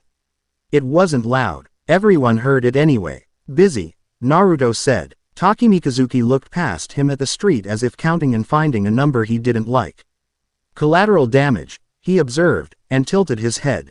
Preventable. Naruto didn't answer. He put his back to the tenement and kept it up with a measured push of air. His blades came into his hands without pronouncement. Hane's chalk met stone at his boot. 4 quick lines. Duelist. Fast. No sound. Don't chase. He didn't smile. He wanted to. Takemikazuki moved. The first exchange didn't bother with testing. He came in like a clean decision. Straight through the empty space between one breath and the next, and aimed at Naruto's center, not to kill, but to shift him away from the collapsing roof. Naruto refused to move. He took the strike na blade that wasn't there until it needed to be. He felt the knot steel bite against wind and tried to unmake it. He added river to the air, slip and persistence, and the bite lost purchase. They traded. Placements across the laundry lines strung between buildings. Takemikazuki's feet never tangled. He ran along a taut string like a man who had paid the balance in advance. Naruto vaulted, flipped heat over both their heads so the alley turned into a white room for a second, and used the bright cloth to hide a promised clone, trip him at the knee on 3. On 3, Takemikazuki stepped wrong and smiled like he admired the audacity. They went roof to roof, careful over cooking pots and children, demanding skill from the town and giving it back. Rukia cut a new ice lane without looking up. Grandmother shuffled along it with her jaw set and a baby at her chest. Azane's hands were red to the wrists, and she kept going. Hane's sigil stitched invisible rails through the crowd, lines that kept people from panicking into corners and dying there. Takemikazuki's sword flicked. A clothesline snapped. White shirts flew like doves that had decided against leaving. Naruto stepped on 2 of them without falling. He knew what the man was trying to do. Move the fight into a clean space where Naruto would either harm civilians or lose. Pick another hobby, Naruto said, and levered the wind under a falling beam to angle it away from heads. The beam slammed into a cistern and stopped there. Water fanned out and hissed against Rukia's ice. The hiss made sound. It was almost nauseating in the quiet. Takemikazuki came again. Faster. Naruto caught his blade, turned, and kept the turning, using the wind to slide the man's trajectory past a stall stacked with clay jugs without breaking a single one. Takemikazuki regarded the unbroken jugs as if measuring which Naruto valued more. The jugs are the joke. You were exactly as advertised, he said calmly. And then he was no longer interested in testing. He cut at a speed that drew a thin line across Naruto's shoulder and another at his hip. Naruto felt each slice with a familiar clarity that sharpened focus instead of blurring it. He didn't trade hurt for ground. He gave up nothing he couldn't afford. The tenement groaned again. Naruto couldn't hold the whole building with wrists and wind forever. He needed to end this fast or change the terrain. Hane's voice reached him through the gummed-up air. The single word she saved for when she had exactly one. Drop. He did. A sigil burst overhead and threw Takemikazuki's blade 2 inches wide. 2 inches is the difference between a cut and a regret. Naruto rolled, came up inside the man's guard, and elbowed him in the ribs. He felt satisfaction that wasn't pleasure. A clean, honest contact that said you're here with me. Takemikazuki took it, absorbed it, returned it with interest. Naruto's back hit a rooftop lip. He pushed off and landed on a ladder that led down to the alley. The ladder chose that moment to decide it was old. He coaxed it into being young for 2 steps and then flung himself sideways to a line of pennants, using them to arc to the next roof. A child clapped, then looked confused when his hands didn't make noise. Naruto saw the collapse coming a breath before Rukia did. The tenement had been waiting for this day for 3 years and choosing not to fall. Today it ran out of choices. He could hold the building together. He could keep fighting Takemikazuki. He could not do both and save everyone. He didn't think. Bankai, he said, because there are moments you sign the form while you run. The world tilted. The storm fox peeled out of him like ink flung into wind, a vast shape of whirling seals and breath, its tails carving isobars through sky. RMOR crawled over his skin in lines that felt like vows put on with a brush. The air took his words and tried to write them into weather. Tenrin Fujin Okatsun, he said, and the name wasn't for the rung. It was for the part of him that held back when it should step forward. The gale hit the street like a decision.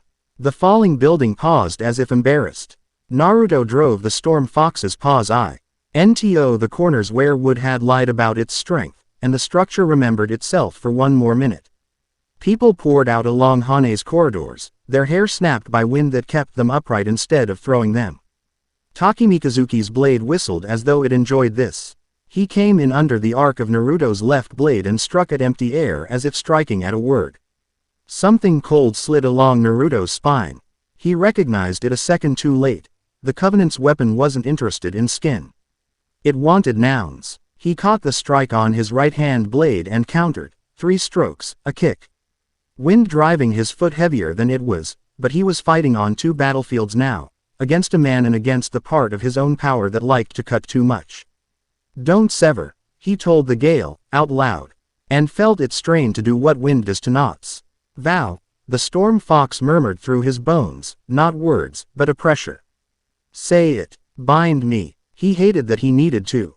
He did it anyway. No names, he said. And the gale bent to it. No bonds. The oath settled over the street. The wind didn't love being told what not to break. It listened. The tenement's joists chose this second to fail in a different place. A quarter of the structure began to fold. Hane was under it, one hand on a child's head, shoving air around him like sandbags. She looked up at Naruto. She didn't shout. She didn't have to. He pushed Bankai harder. The severance came thin and sweet, almost pleasant in the way bad ideas are. A gust that was an edge skated out from the storm fox's ribs, flicked like a careless sleeve, and grazed Hane's shoulder and the boy she had her palm over. The boy's name tore like paper when you pull too fast. Hane's went slippery at the edges. Naruto shut the Bankai down so fast his chest ached. The storm fox folded with a shudder that shook lanterns. Armor cracked away and left his skin cold. The building crashed the last of the way down, slow enough now that promised clones, hold that beam. Shield the doorway, could make the difference between crushed and bruised. Dust bloomed and then went obediently to ground because he asked. Hane froze, not in body. Her body kept moving because she knew how, but in the place a name sits. The boy's mother grabbed him and called him without sound. The boy looked back at her like a stranger trying to be polite. Azane was already there. She didn't yell at Naruto, though later she would, softly. She set her fingers at the base of Hane's skull and thumbed a point under the ear like ringing a bell on purpose. Stay, she told Hane, and meant the parts that were trying to step away. Her other hand found the boy's pulse. Stay, she told him, too, and it was a command people obey even when sick. Naruto stepped to them and the wind gathered. Ashamed and ready, he didn't touch Hane. He wanted to. He didn't. He touched the air around the boy instead, cupped it, made a little bowl. He had no right to make a vow right now. Vows had teeth. He used intention like thread. Kenji, he said, the boy from yesterday, not this boy, but the name in his mouth was a path, and sometimes paths find each other. He pulled. Not hard. He hated hard. He eased. The boy's face turned toward his mother and cleared like glass wiped with a sleeve. Mama, he said, surprise making sound. Hane's eyes were bright and wrong. Naruto tasted metal he hadn't put there. Azane didn't look at him. Give me something personal, she said to Hane, voice steady. Anything you have from a day you liked. Hane's mouth twitched. Left sleeve, she said, dry even now. Second fold. Azane found a dull coin the size of a thumbnail, cheap, from a festival stall. She pressed it to the chalk-stained knuckle of Hane's right hand. Stay, she told the memory inside the coin. Stay, and pull her with you. Her hand shook once and then was still because she required it. Captain, she said without turning her head, choose how to use that power or don't use it at all. Understood, Naruto said. It sounded too clean to be true. He meant it anyway. Hane blinked. The wrong brightness went out of her eyes like a light cupped against wind. She swayed, then planted her feet and didn't allow it. She looked at Naruto like a person who has just read an invoice and found their name printed where someone else's should have been. Next time, she said, voice calm. Sign the forms before you try to erase me. He laughed. He couldn't help it. It came out thin. Yes, Lieutenant, She squeezed the coin until the cheap metal bent.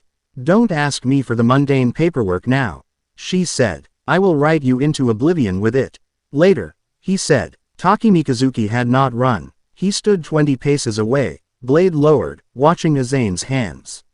As if learning a language he'd been too proud to study. He tilted his head, and for the first time a crack in his composure showed, not pity. Not doubt. Consideration. "Bankai," he said, tasting the word like a critic. "You injure names with your storm. Interesting." Naruto pulled breath through his teeth. "I fix what I break," he said. "Not always," Takemikazuki said. He didn't sound smug, which somehow made it worse. "Your restraint will kill fewer than your power might save. It will also let some die you could have saved. This is arithmetic." Naruto stepped forward. "So is yours," he said. "You count bodies where they're tidy. I count them where they're messy." The man's mouth almost smiled. "We will do this again," he said, like an invitation to a funeral, and then was gone the way Lee. Ghtning is gone, without footsteps to catalog. Silence softened. Not a lot. Enough that a man could clear his throat and be heard. Rukia's ice sluices melted where they were supposed to.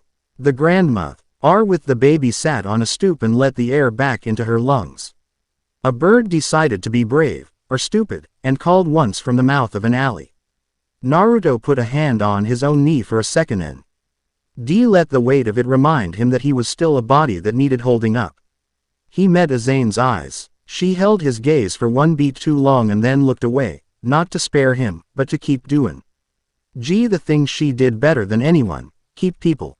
Kana arrived at a run like a science experiment in 3 different stages.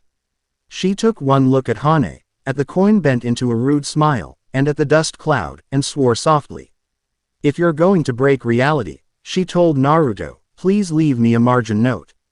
"Working on it," he said. She knelt by one of the masked corpses that hadn't had the decency to vanish. Up close the mask looked cheap, a copy made by someone with good hands and worse ethics.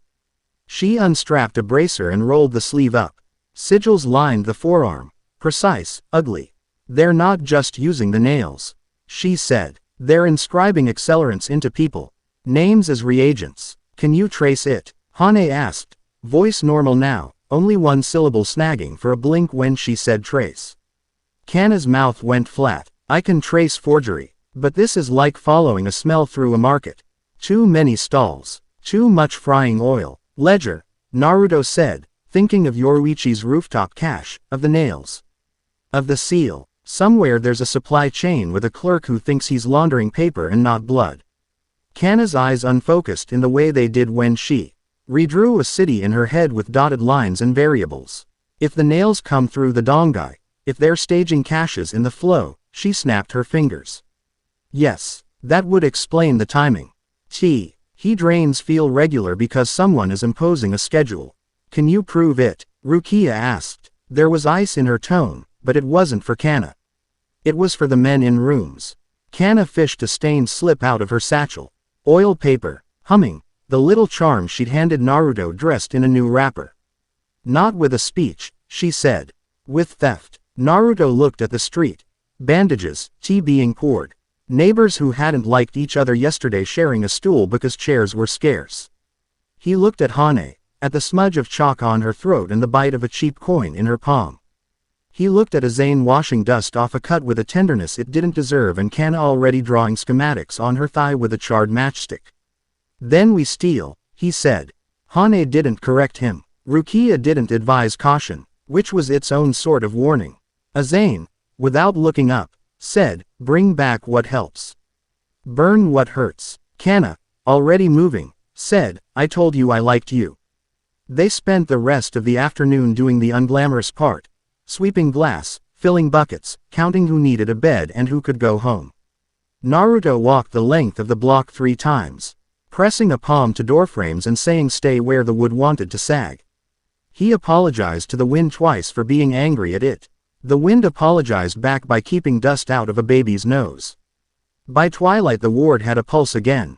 It was thin. It held. They convened on a water tower that had seen better paint.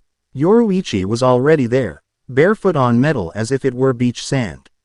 She handed A bottle that smelled like not water and watched with interest when Hane didn't drink it, but looked at it until her name sat solid on her tongue again, then handed it back. You'll tell me how you did that later, Yoruichi said. Not unkindly. Trade you for how you keep your balance when you really shouldn't, Hane said. Deal, Yoruichi grinned. Naruto put the charm Kana had given him WN on the metal and weighted it with his haori so it wouldn't slide. Talk me through it, he said. Kana crouched, hairpin skewed, eyes bright and mean the way lightning looks over hills. The Kavana, NT is moving name nails and quiet blades through the dongai because it lets them hop records. There's an account, 4 transactions, each with seals that nearly pass. The 5th would bring in something labeled lantern. The ledger calls it a devotional instrument. She made a face. It's an old designation. Antique. Royal Guard era nomenclature. Lantern, Rukia said, tasting memory. We trained on stories about one. A device that holds names the way a ship holds air in its hull. If it's the same, it could restore what's severed, Azane finished quietly. Or extinguish it without fuss. Naruto looked at Hane. She was fine now. She would be. He still put his palm down on the metal near her knee, not touching, close enough that if she leaned she would find his hand there. She didn't lean. She knew. Where? He asked Kana. She tapped the charm. Dongai. Off the main current. A shrine the instruments don't chart because instruments don't like being made to do poetry. You'll need speed and stubbornness. She glanced at Yoruichi. And someone who treats walls like suggestions. Flatter me more, Yoruichi said, already rolling her shoulders. Rukia set her hand on the haori where it weighted the charm. A small and unshowy pledge. I'll go, she said. They shouldn't be allowed to do this in our house. Azane slapped the tower's rail with 2 fingers and then her own wrist, as if setting a rhythm for a procedure. You'll need someone to tell you when to stop before you fall in love with the hurting, she said. I'll go, Kana sniffed. I wasn't asking permission to go, she said. You will all perish without me. And I look terrible in memorial paintings. Lieutenant, Naruto asked Hane, not because he doubted her answer but because asking was its own respect. Hane didn't look at him. She watched the city instead, where lanterns below were learning to be brave again. Where you go, she said, my maps go. If you ruin them, I'll ruin you. Understood, he said, relieved by the threat. You're not asking me, Yoruichi said, amused. You'd go if I asked you not to, he said. Correct, she said, and hopped down from the rail like gravity had decided she didn't need to be consulted. They let the plan build itself the way good ones do, from what each person already did best. Yoruichi would burn misdirection runs along the current. Rukia and Hane would braid Kido. 2 ways, one to stretch seconds into something useful, one to fold distance if panic required it. Azane would carry a metronome, taps against Naruto's wrist to keep his heart honest when the dongai decided to rewrite counts. Kana would mark anti-silence vectors with that impossible instrument she claimed was a multi-tempered Vibra compass, which sounded fake and wasn't. Naruto would get them out if things went bad. He also had to be the one to light whatever the lantern was, because his blade loved names enough to behave around them if he told it to. Tomorrow, he said when the shape of it felt right in his mouth. Before dawn, Hane said. Before you talk yourself into gentler ideas, Kana amended. Azane looked at the bruised block below. People will still need bandages. They always do, Naruto said. They climbed down. The ward had started to smell like rice again. Someone was singing a song about a river and getting the words wrong on purpose to make a child laugh. Rukia walked toward a group of officers and never raised her voice. They straightened anyway. Yoruichi vanished the way you forget a dream when you decide to get out of bed. Kana muttered into her satchel about nails and scandal. Azane put a hand on Naruto's sleeve and left it there for 1 heartbeat as both benediction and threat. Don't make me hate you, she said. I'm trying not to, he said. Hane waited at the corner. The coin lay in her palm, bent and silly. She flipped it once and caught it. You're going to ask the wind to do too much again, she said. I'm going to ask it to do just enough, he said. And let the truth of the intention sit there, naked, because he had no business dressing it up. She watched his face like a map, finding where the roads had shifted since morning. I heard you, she said finally. When it grazed me, you said my name like you were pulling on a rope. I will be more careful, he said. You will fail at that, she said, not unkindly. I will fail less, he said. She huffed. Acceptable. Then, after a beat, level. Don't apologize again unless you've changed something. I don't like apologies used for architecture. I'll change, he said. He didn't vow it. He didn't need to. She'd know. They walked the last stretch to the barracks together without talking. At the door he hung the hauri on its peg and smoothed it twice. The wind at the threshold stayed very still, braced like a runner waiting for the gun. Sleep, Hane said. Does that still work? He asked. Sometimes, she said. If you make it. He lay down on a mat without undressing because he knew Dawn was mean. He didn't ask the wind to stand guard. It already was. He thought of Kenji, and of the boy today who had been almost Kenji and then was, and of Takemikazuki's blade trying to slice the part of a man that isn't muscle. He thought of a lantern he hadn't seen yet and the way names feel when you hold them like eggs. Easy to break if you forget you're holding them, easy to protect if you remember you are. Outside, Saraite relearned its own noise. Somewhere a washerwoman told a joke with a curse in it and someone pretended to be shocked and loved her for it. The city slept crooked and that was good enough. Naruto closed his eyes. Tomorrow, they would go steal from a shrine in a river that wasn't a river. He would ask too much of himself, and the people with him would carry what spilled over. He would remember to sign the forms. He slept. Chapter 3 End. Chapter 4. The Shrine Beyond the Current. They left before dawn while the lanterns still believed the night. The bar. Racks smelled like starch and ink and plans that had been written and erased and written again. Naruto tied his sash twice, once for ritual and once for luck, then lifted his hauri and let it hang crow. Because straight lines make bad promises in moving places. Equipment check, Kana said, already irritated with them all. She held up the Vibra compass, a tin disc the size of a rice bowl, its FA. CE scored with concentric rings and hair-thin needles that vibrated without touching anything. If it buzzes like a mosquito, that's a silence seam. If it hums like a kettle, that's a name current.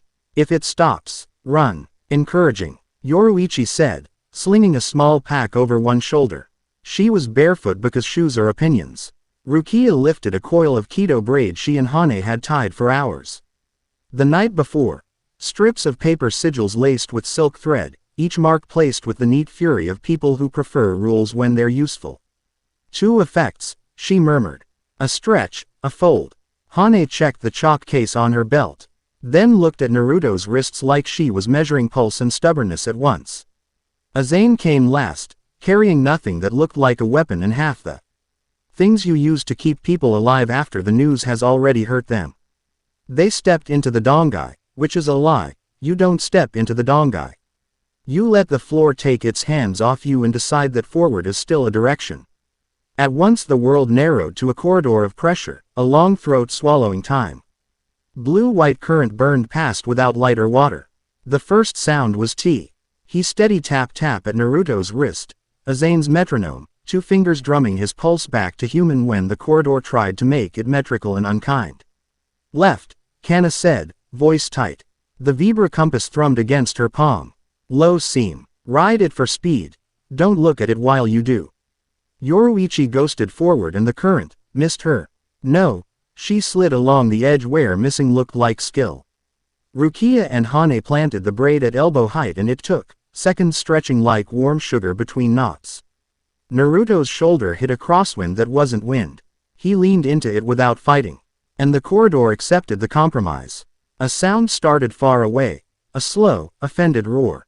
The cleaner. Don't race it, Azane said, not panicked. Match it. It eats panic. Everything eats panic, Hane muttered, setting a talisman on Naruto's sleeve and another on the braid. This one burps politely. They moved faster anyway, because even good advice has to share a room with survival. The corridor widened and then narrowed like a lung. Kana thrust the Vibra compass ahead. It sang in 2 notes at once. Fork, she said, we take the ugly one. Yoruichi flickered down the neat path and then reappeared, shaking her head. Too perfect, she said. It wants us to trust it. Hane sketched a box in the air and shaded one corner with her thumb. That corner bites, she said. Ugly it is, Naruto agreed, and took the left-hand ravel where the current fought itself. It slapped his shins like reeds. He grinned without showing teeth, because anyone can dance on smooth boards and he spent a life learning to find rhythm in broken places. The cleaner's howl surged closer. It didn't sound like one thing. It sounded like all the times you tried to be faster than a door. Yoruichi stopped playing, turned, and sprinted along the wall. Fine, not a wall, the place the corridor pretends it ends. She flicked a hand and left a thread of ryutsu there, a lure that read indignant and almost caught. Feeding it bad choices, she said, amused. Works on men, too. Rukia laughed once, quick, and threw a lattice of keto behind them, a frost that caught the edges of time and made them ring true. The cleaner sniffed, or whatever it did, and lunged for Yoruichi's rumor instead of their bodies. They hit stairs that didn't exist, steps cut into space because someone had decided rituals should have risers. Takemikazuki stood at the top of them, a silhouette against non-sky, looking down with the patient attention of a butcher who takes pride in sharp knives.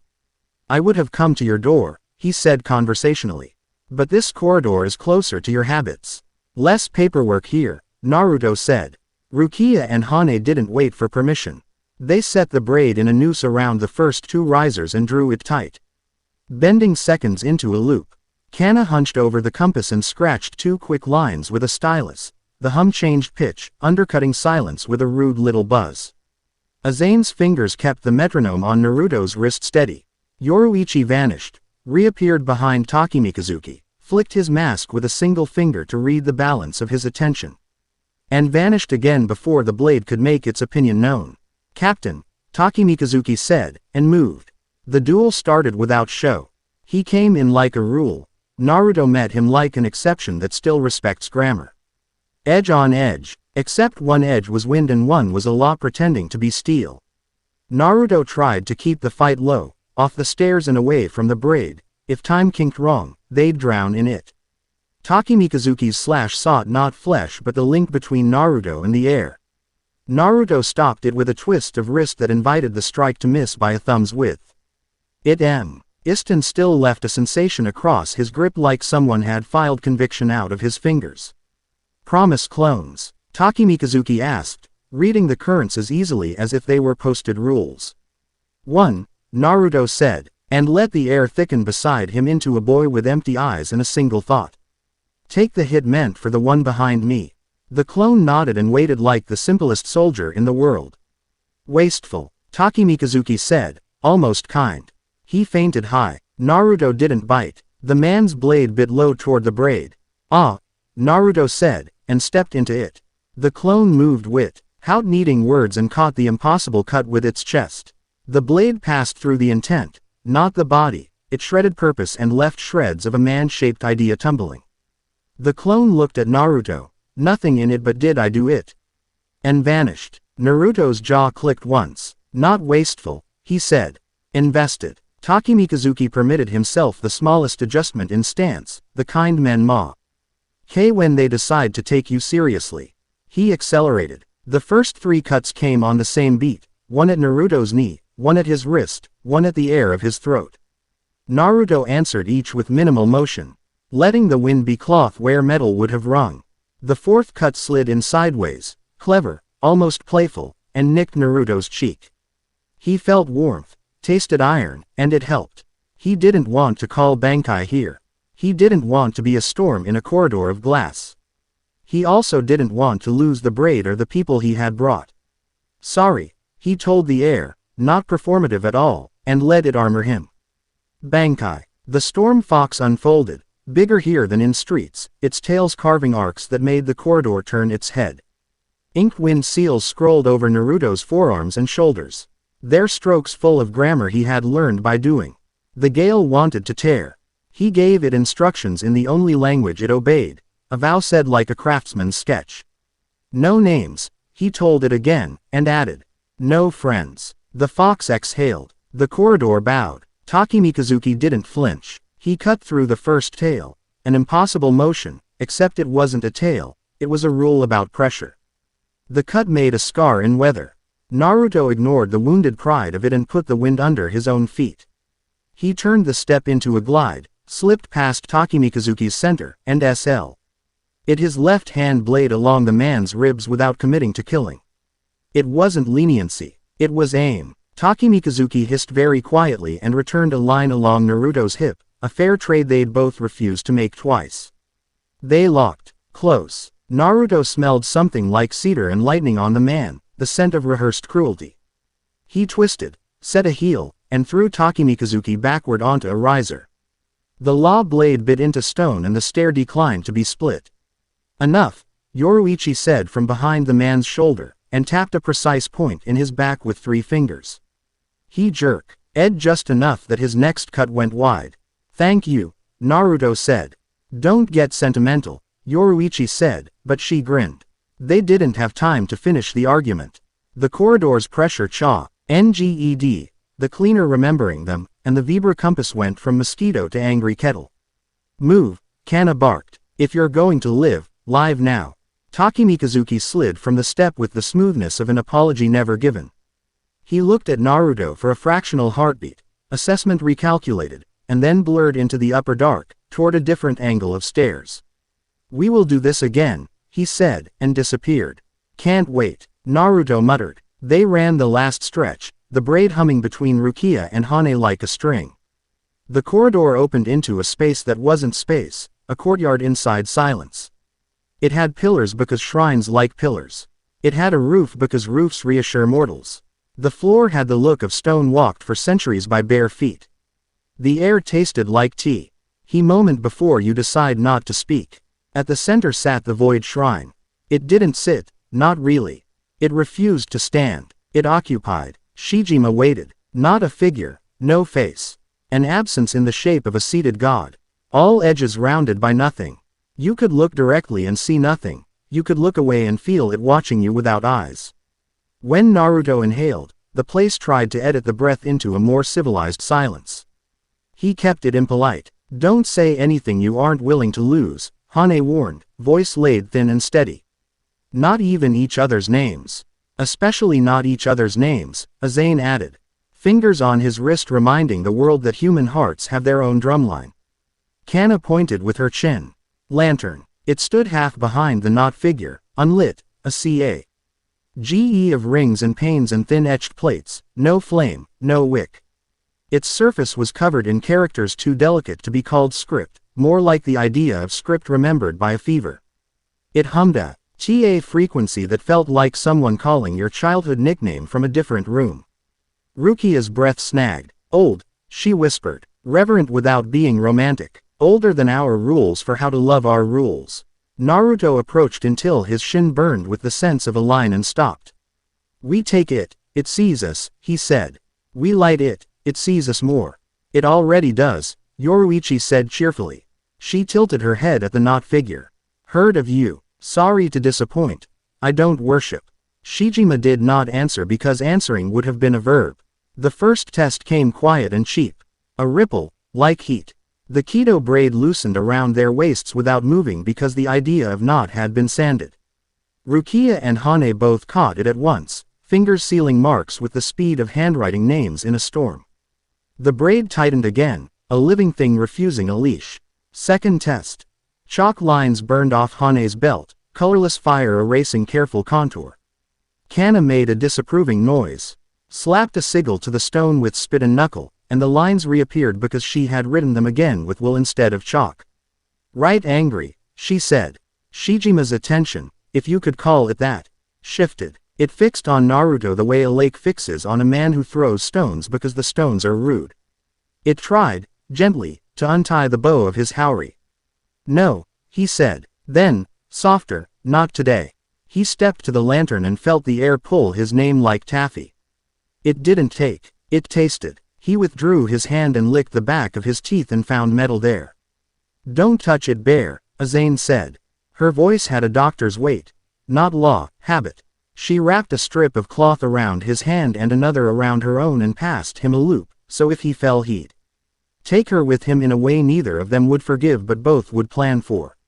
Kana was already moving to the base, reading etched instructions that weren't in words. It's not lit by fire, she said. It's lit by registration. You inscribe something you mean and it burns on purpose. An oath, Hane said quietly. Naruto's shoulder drew itself up like a boy made to stand in class. No names, he began. And the lantern pushed back. Old rule, be specific, without sound. No extinguishing, he tried. Only restoration. The hum changed. Not agreement, consideration. The not figure shifted, not with movement, with subtraction. A breeze that wasn't wind looked at Rukia's sword and tried to forget it. She laid a palm on her hilt and whispered without sound to the blade. The blade remembered itself because it loved her voice. Faster, Kana hissed. It's learning us, Captain, Hane said, and the carefulness in her tone made his stomach knot. He turned. Her outline frayed. Not much. The edge of her jaw wore air like wool. The coin she'd bent yesterday was dull in her fist, its curve a tired smile. When she blinked, the space where her name sits didn't blink with her. Hey, Naruto said, too gentle. Like approaching a startled horse. Stay with me. I am, she said, and her mouth made the shape of I am without the rest of the sentence attaching. Azane swore for once. You have seconds, she said. 3, 4. If she insults you. Hane managed a twitch of the eyebrow that counted as an insult and bought them a breath. The knot figure fed on it, amused. Naruto set both hands on the lantern, cloth biting his palms. And did the thing he least wanted. He offered. Take from me, he said. Not brave. Necessary. The lantern quivered, interested. Not a friend. Not a stranger, he said. Choosing like a man pulling splinters. Take a piece I can give and live with. Azane's grip tightened on the loop. Naruto. He swallowed the warning and picked up the quietest part of hymns. LF. A syllable in his own name that only mattered to people who loved saying the whole of it. He held it up inside, a small bright thing he'd never thought of as separate. He hated it and loved it at once. Take this, he told the lantern. Bind it to restore. It did. The syllable left him with a clean sting, the way it feels to give blood on a good day. He felt the absence immediately, a hollow. In the mouth that would change nothing and everything about how people said him. He did not name which part it was. He would not. The lantern woke. Light rose without flame, the panes filling with AG. Low that looked like ink deciding to be warm. Etched plates brightened, characters joining where they'd been shy. The hum smoothed until it sang a note so steady his knees wanted to give out in relief. Hane snapped back like a thread pulled through fabric. She reeled once, cheap coin cutting her palm, and then stood up straight as herself. Her eyes found him and stayed. Don't, she said, and it was. Accusation and plea and gratitude all tied in one mean knot she didn't have hands to untie. Later, he said, because if he softened now the shrine would take it. The lantern's light drew Shijima's whole attention at last. The knot figure's edges came closer by not moving. The braid went taut as a bow. Yoruichi rolled her shoulders, pleased. Now we run, she said. They didn't run. They executed. A retreat that looked like choreography because it had to.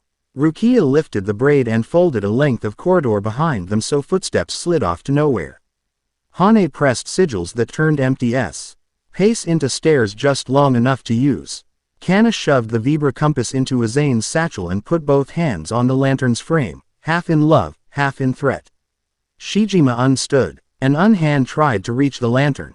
Naruto pivoted, set his shoulder to no, and let the storm fox stretch up behind him, not to slash, but to lean. Not yours, he told the god of quiet. Not this, not them. Shijima took something else instead. He couldn't tell what, only that a heat went out of his mouth and left it cool. He didn't look for it. Gifts given are gone. The cleaner's howl bled back into hearing as the shrine's room pushed them out. Yoruichi's decoy threads led it up and away. The lantern fought to be heavy. Kana swore and threatened to leave it if it didn't learn manners. It lightened, offended. The corridor narrowed to a pipe and then widened into a square that pretended to be a courtyard. Time tried to stand like a soldier and make them show papers. Rukia held up the braid and the papers stamped themselves. The last obstacle was pettier. A seam that turned everything in it into a copy.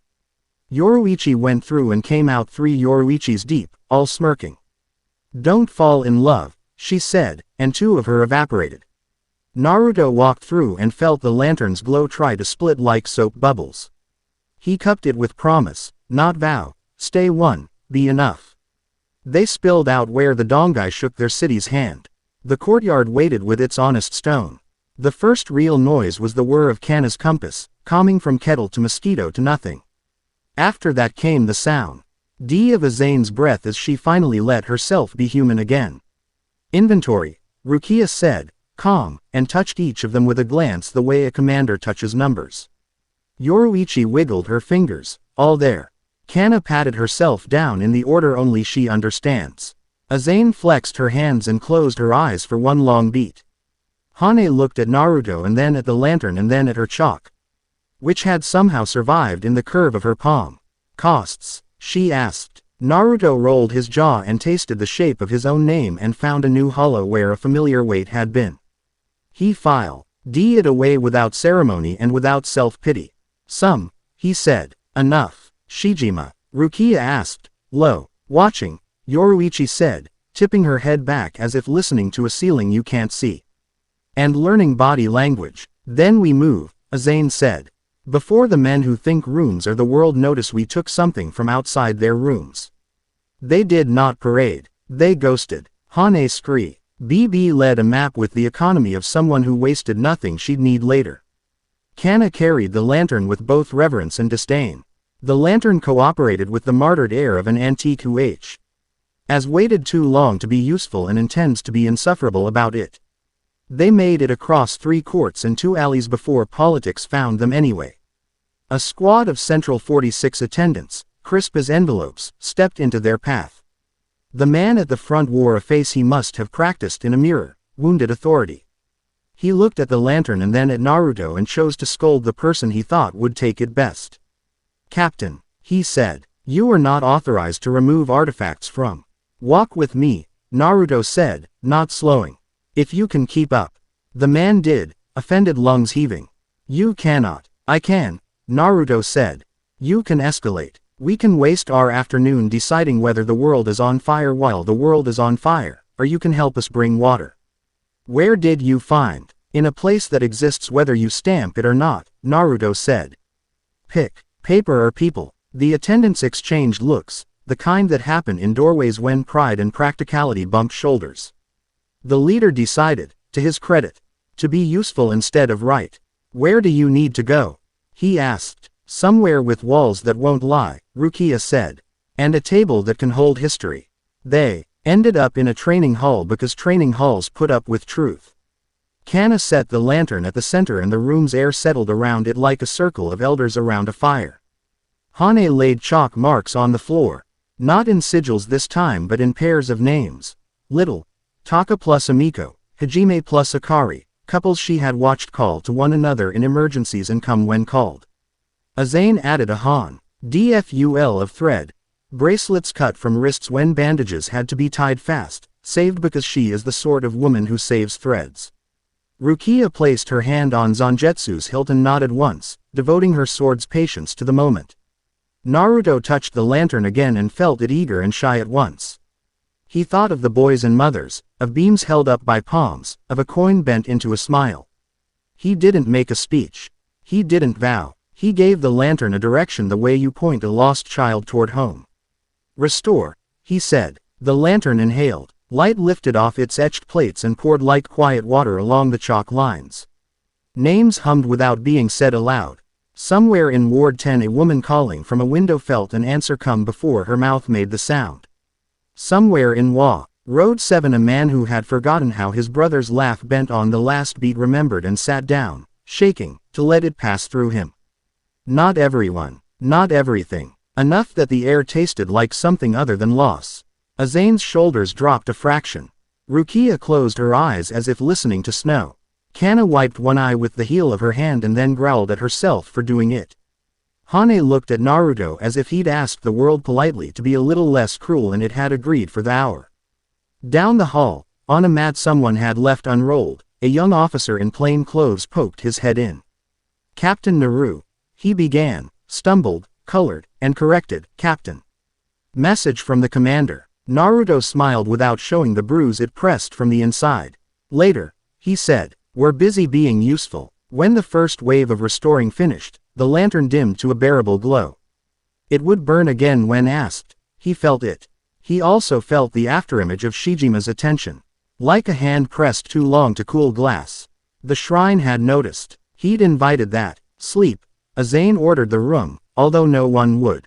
Breathe. Drink. Hide it. Rukia asked, chin lifting toward the lantern.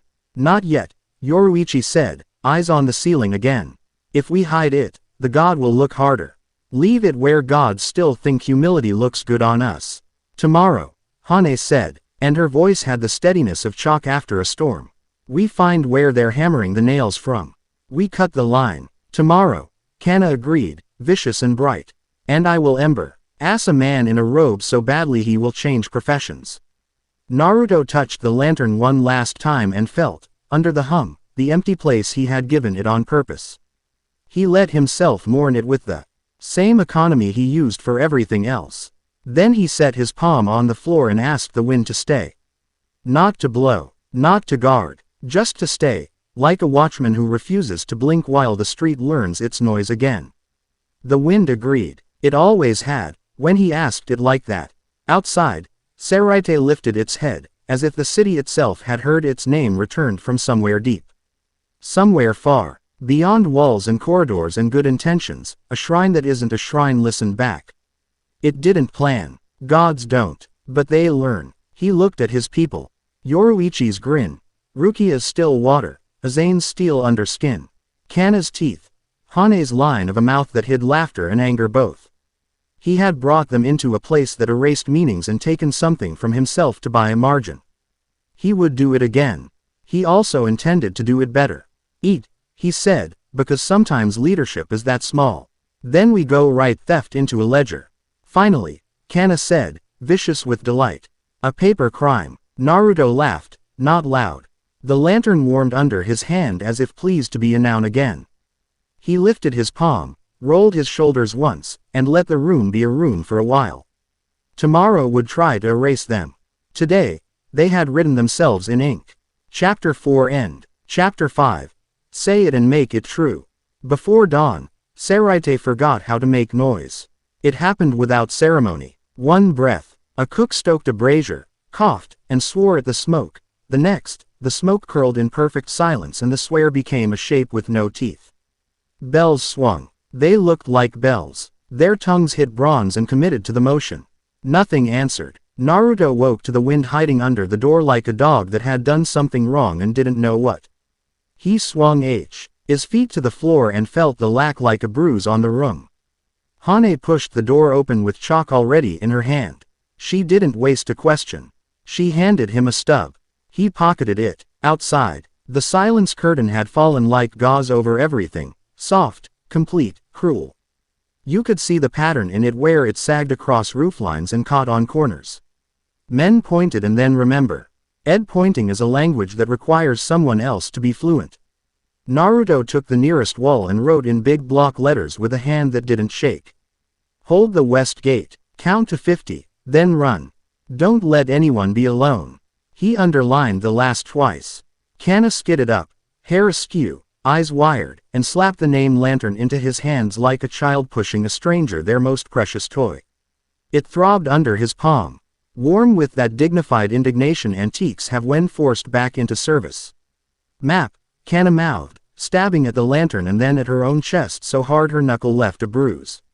She opened a padded case and brought out a frame of glass threaded with copper. She wedged it under the lantern's base, fiddled 2 switches, and the whole thing began to throw a FAI-NT constellation onto the hall's far wall.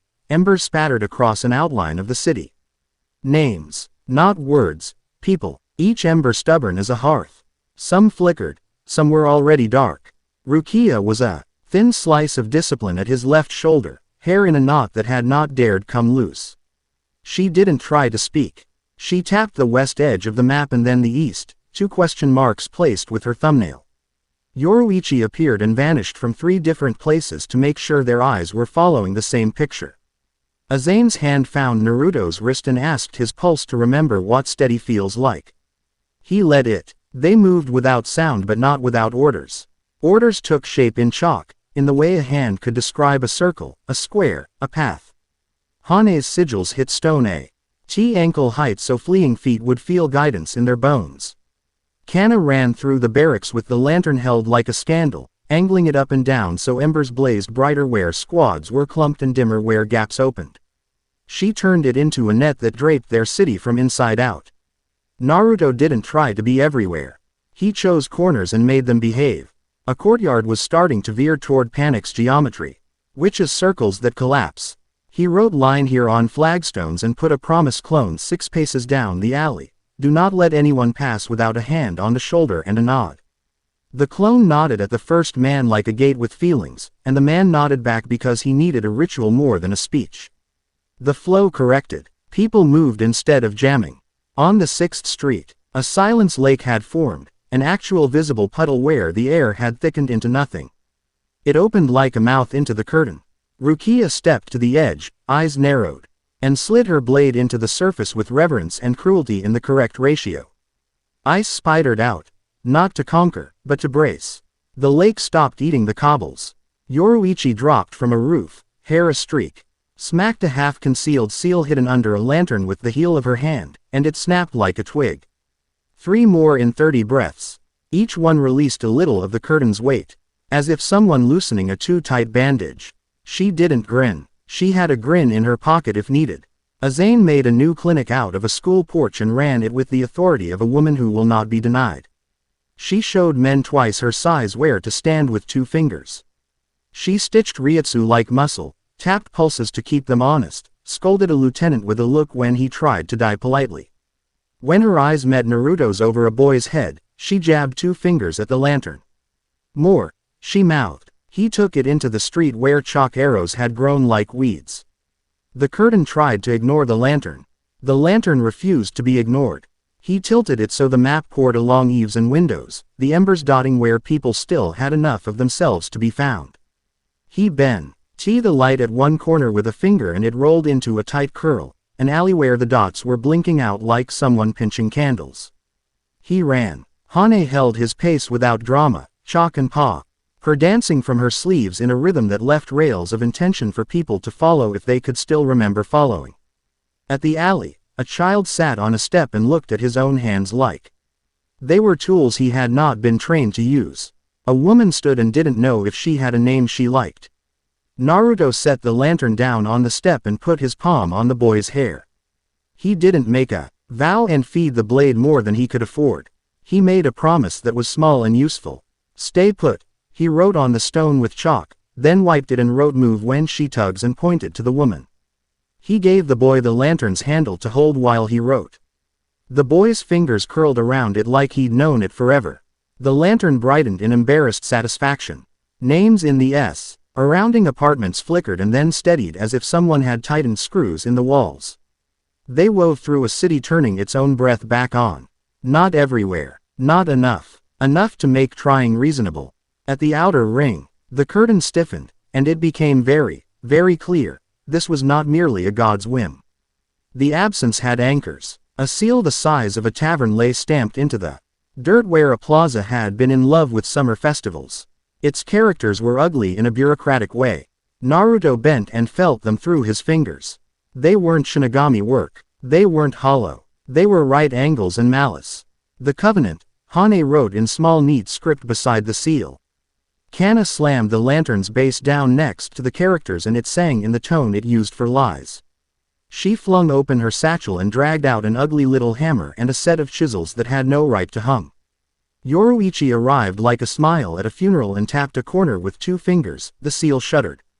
Naruto crouched, glanced at the lantern's dim reflection, and used his left hand blade to shave a hair's width from a stroke that thought it was necessary. The curtain above them gathered to retort. Rukia planted a line of ice around the edge of the plaza and the retort slipped. They broke 3 seals in 10 minutes and ran toward the 4th. The 4th moved. Takemikazuki wa LKED the face of it like a man inspecting a bridge he had just commissioned. The law blade at his hip drank light without greed. He looked at Naruto with an expression that didn't have contempt in it anymore. It might have had boredom. Which was worse, because that meant respect disguised as a problem to solve. Naruto set the lantern behind him without looking and stepped forward. The curtain leaned. Ed so hard the edges of buildings went soft. You could cut silence with this thickness if you shaped it right. Everyone in the plaza, even children, knew what they were watching. Takemikazuki did not announce himself. He lifted his sword and the first cut didn't go for Naruto's ribs or his throat or the obvious. It went for his voice. Naruto felt the blade try to slice the part of him that says stop and makes crowds stop. That says hold and makes beams hold. That says I've got you and means it. He rolled his wrist, and the wind ran between hand and law like water over stone, making the strike miss what it wanted. He took the slice in meat instead. Blood made polite red on the ground. He didn't watch it. He kept the fight where it belonged. Away from Rukia's ice and Kana's hammer, away from Hane's chalk rails.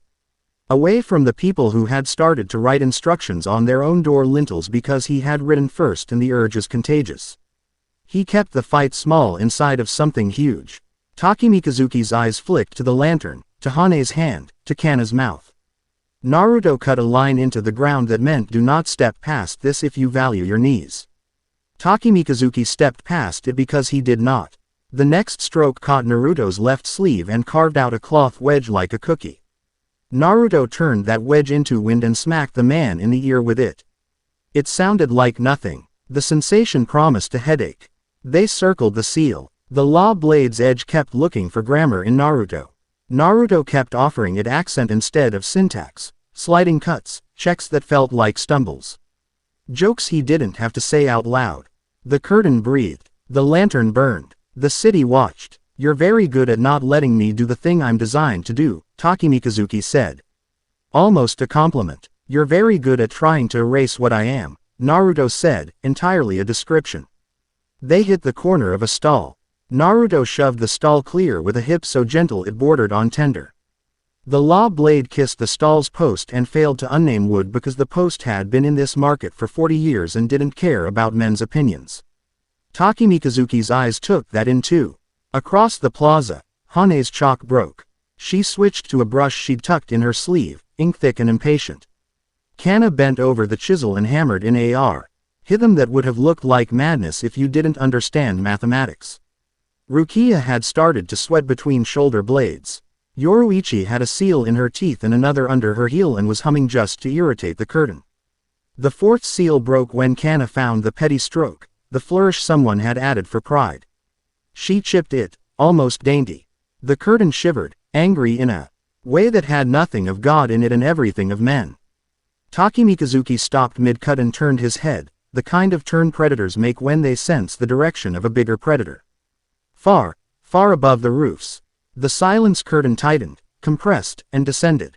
Swords would not answer. Names would not gather. The room of the world had decided to humiliate them into stillness. Naruto didn't think. He refused to. He chose. Bankai, he said, and the word didn't make sound. The world heard it anyway. The storm fox tore out of him, huge enough to wear the curtain like a shawl and disrespect it. Ink seals raced across his armor, hot as brush just lifted from a stone. The wind rose without noise, which was worse to behold and better to use. It grabbed Takemikazuki, the seal, the lantern's light, the city's scattered embers, and asked them all to hold. It wanted to sever. He held it by the collar. No names, Naruto told it, calm, the way you tell a friend not to kick the door. Because the lock is old and you know how to coax it. Shijima arrived, not with a shape, with subtraction so complete matter had to get out of the way to make room. The god of unwords spread over the plaza until the shadow of it cooled the back of Naruto's neck. The curtain was its skin. The silence was its breath. The void shrine did not come. It remembered him and he came here to meet that memory. The first thing Shijima did was eat the word sword from everyone's hands. The second was try to eat Naruto. He felt his name pulled like taffy, the syllables he had carried from one life to the next. Chi tugged out to see if they wanted to go. One was missing already. Given, and the god found the absence, tasted it, and smiled in a way that required no mouth. Naruto did not scream. He did not vow over the top of the moment to perform bravery. He said the thing Shijima could not have. Oki, he murmured, not the true name of his blade, not the public one either. The nickname Hane had tossed across. A training mat a week ago when his calligraphy had run uglier than usual and she'd grinned, big fox, Too many curls. A private name, born of a joke, love nested inside it by use. The storm fox answered like a dog hearing home. Shijima's attention slid off the nickname like knives off good lacquer. You can't take what was never catalogued and never bowed to a desk. The Bankai held tight. Naruto laughed out of pure, stupid relief and then went forward because he didn't have any other direction. Inside the silence, the duel was not with Takemikazuki anymore. It wasn't even a duel. It was a negotiation conducted in athletics and breath. Shijima pressed forget at the joints of things. The hinge in Naruto's left knee, the notch at his wrist where a cut was trying to choose scar, the soft place at the back of his tongue where words stop being nouns and start being bridges. He refused forget. He wrote remember with his shoulder into the god's fabric, not by grunting or cursing or praying. By moving like everything in him had a name and could say itself. He lifted the lantern with both hands and held it in the space Shijima thought was his alone. He did not threaten the god with it. He gave. Here, he breathed, even though breath didn't help. You want names. Here. The lantern flared. Not bright. True. Its panes turned warm. Its plates pushed out light the way a tired woman puss. He's out a loaf of bread she promised to bake before daylight. The glow settled onto chalk rails, onto Azane's hands, onto Yoruichi's grin, onto Rukia's ice. It ran down alley walls where children had ridden this way with stolen coal. It lit the corners of mattresses where bodies had huddled because the city had forgotten how to call itself to wake. Naruto found Kana's map in his head, the constellations of embers, and chose a path through them as if playing fingers across a stringed instrument with ridiculous confidence. He refused to take names from Shijima. He returned them to people. Ma. N in Ward 3 held his wife's face and said aoi with all the vowels and none of the shame. A girl sat up in Ward 9 and remembered that her mother called her pudding when she'd been sweet and dump. Ling when she hadn't. Both were good names. A captain 3 districts over reached for his Zanpakuto and it wasn't there, because swords are shy around gods. His vice captain said hey with a whack to T. He ribs and the word dropped a line down to him and he hauled himself up it. That counted. The god tried, one more time, to barter. It pressed a cool palm to Naruto's mouth and offered him a victory clean cuts and tidy losses if he would just stop being messy with his love. He didn't. I won't trade their names for anything, he said into that palm. He didn't beg the weather to make that sentence true. He made it true and the wind signed with a flourish. Takemikazuki appeared at his right shoulder like an admission. He looked at the seal still trying to cling to the plaza's dirt and, without changing expression, cut the control sigil above it, the ash-gray knot of covenanted marks that had been telling the curtain where to wait itself. He didn't strike at Shijima. He struck at men. Seal splintered with bureaucratic resentment. The curtain sagged. Takemikazuki flicked goreless dust from his blade and stepped to Naruto's side at a careful distance, not friend and not enemy, something more useful. You make a poor tyrant, he said, tone flat. Not applying, Naruto said, and lifted the lantern higher. Shijima was not a thing you beat. It was a weather pattern you convinced to break over ocean instead of city. As the curtain thinned, it pressed itself into bodies trying to survive. It failed to recognize those bodies had people inside them willing to be irresponsible with their love. On the east wall, men in Central 46 robes tried to reassert the math. Their seal bearers flung fresh strokes onto stone. Kana vaulted a cart like a violent librarian, grabbed one of them by the collar, and dragged him in front of the lantern. Tell the nice room what you did, she mouthed. He tried not to. The lantern held up a mirror to his seal and it looked back uglier than it had inside his head. He broke like cheap chalk. Rukia and 3 officers marched the rest of the attendants out with that quiet dignity that makes collapses look like policy. Yoruichi found the worst of the knives and broke them in 2 and put the halves in 2 different pockets so they couldn't find each other again. Azane moved through bodies like a rumor of relief. Hane wrote a line across the ga. Tay and people stood behind it and didn't cross because someone they trusted had put chalk there. Naruto stood in the plaza, lantern heavy in his arms, Benkai's armor worn thin where vows had rubbed. He waited to feel the moment when Shijima decided to be less, when absence turned back into the normal lack we forgive in every room. When it came not like a victory cheer. It came like breathing. A sparrow landed on a sign and sang a note so stupid and beautiful that 4 grown men cried because it made their throats remember the muscle. The curtain lifted. Swords answered hands. Not all at once. Some would take coaxing, but the weight had changed. Shijima retreated without turning. Gods don't sulk. It didn't even plan. It learned. Naruto let the Bankai fold down, inch by inch, treating it like a beast that needed thanks to remember not to bite friend next time. Armor fell away. He kept the lantern to his chest a moment more and felt, in the warm metal, the hollow where his lost syllable lived now. A little altar where he had put it on purpose. Takemikazuki lowered his blade. He looked at the broken seal, at Kana's face, at Rukia and Yoruichi and Azane and Hane, at Naruto's hands. The breath he took had a shape like resignation. Their order is over, he said. They will make another. He put the blade away with precision that had nothing to do with ritual and everything to do with respect for tools. Do not ask me to join you. I won't, Naruto said. I'll expect you to think before you obey. Takemikazuki's mouth tilted. Not a smile, not. He turned and walked into the brightening morning with the unhurried ease of a man who intends to live until he is interrupted. The arrests were ugly and boring, which is the best a decent city can hope for in a hurry. Kia made sure the forms were real and that the men who signed them understood they were signing about people, not furniture. Kana gave testimony by dangling a forged seal from a string and smashing it with a hammer. Yoruichi stole 3 sets of keys and threw them off 3 different bridges because it amused her. Azane bandaged friend and enemy with equal impatience and exact compassion. Someone tried to thank her and she glared him into drinking water. Naruto took the lantern to the training hall and set it on the floor where yesterday a different desperate thing had been done. Hane brushed chalk dust off her palms in quick strokes and sat with her back against a pillar like a soldier at ease. They didn't look at each other immediately. They didn't need to. The room had learned their weight. Cost tally, she said finally. So practical it counted as mercy. Some, he said. Not all. Enough. She rolled the cheap festival coin over her knuckles. It clicked once as metal does when bent and rebent. She flipped it to him. He caught it and felt the dent her grip had left. He put it in his sleeve.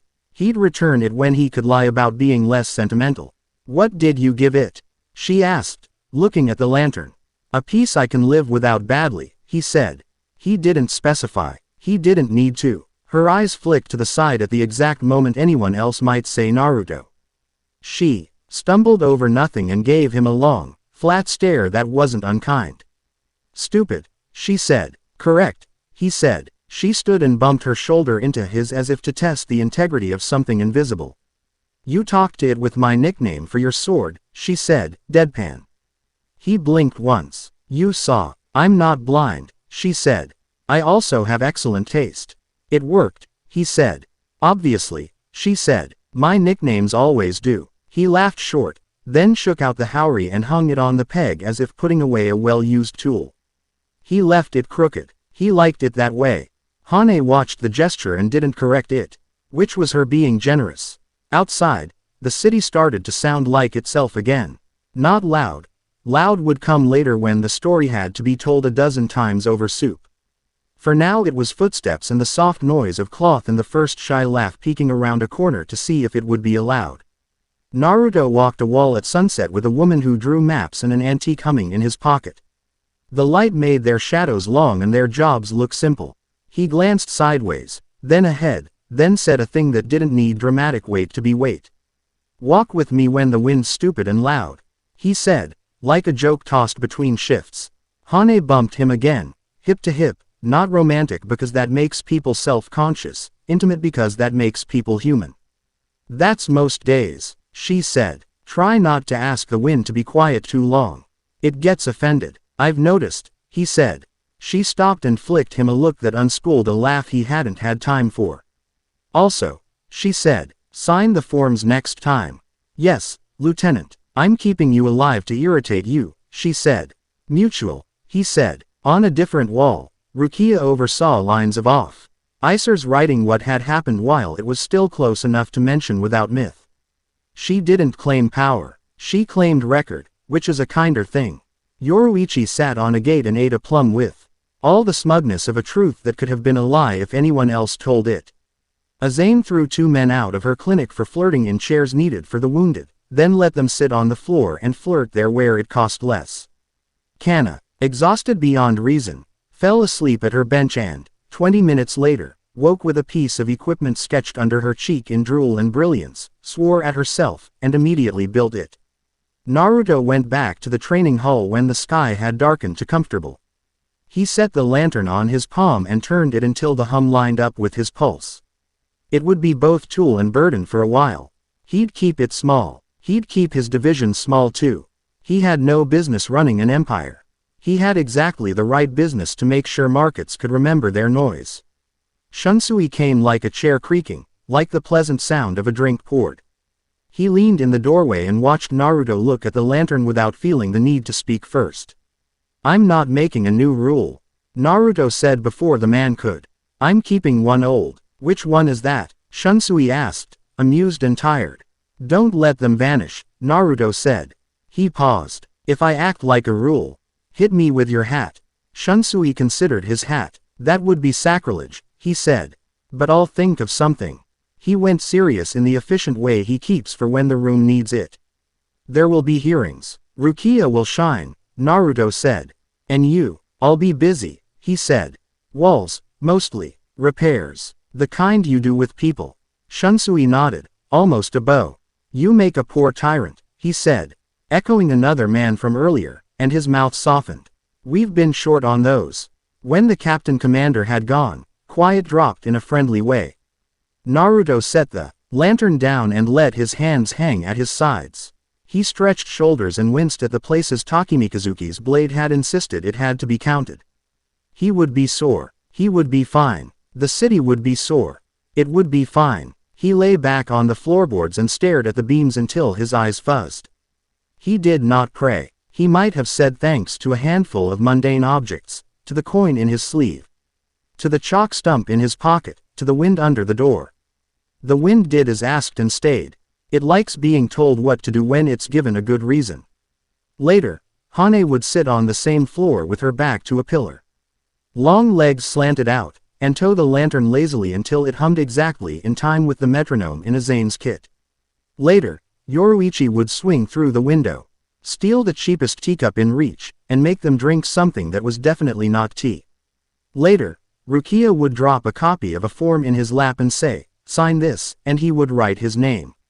And stumble a little, and they would not speak about how someone somewhere would keep stumbling over the new shape of it.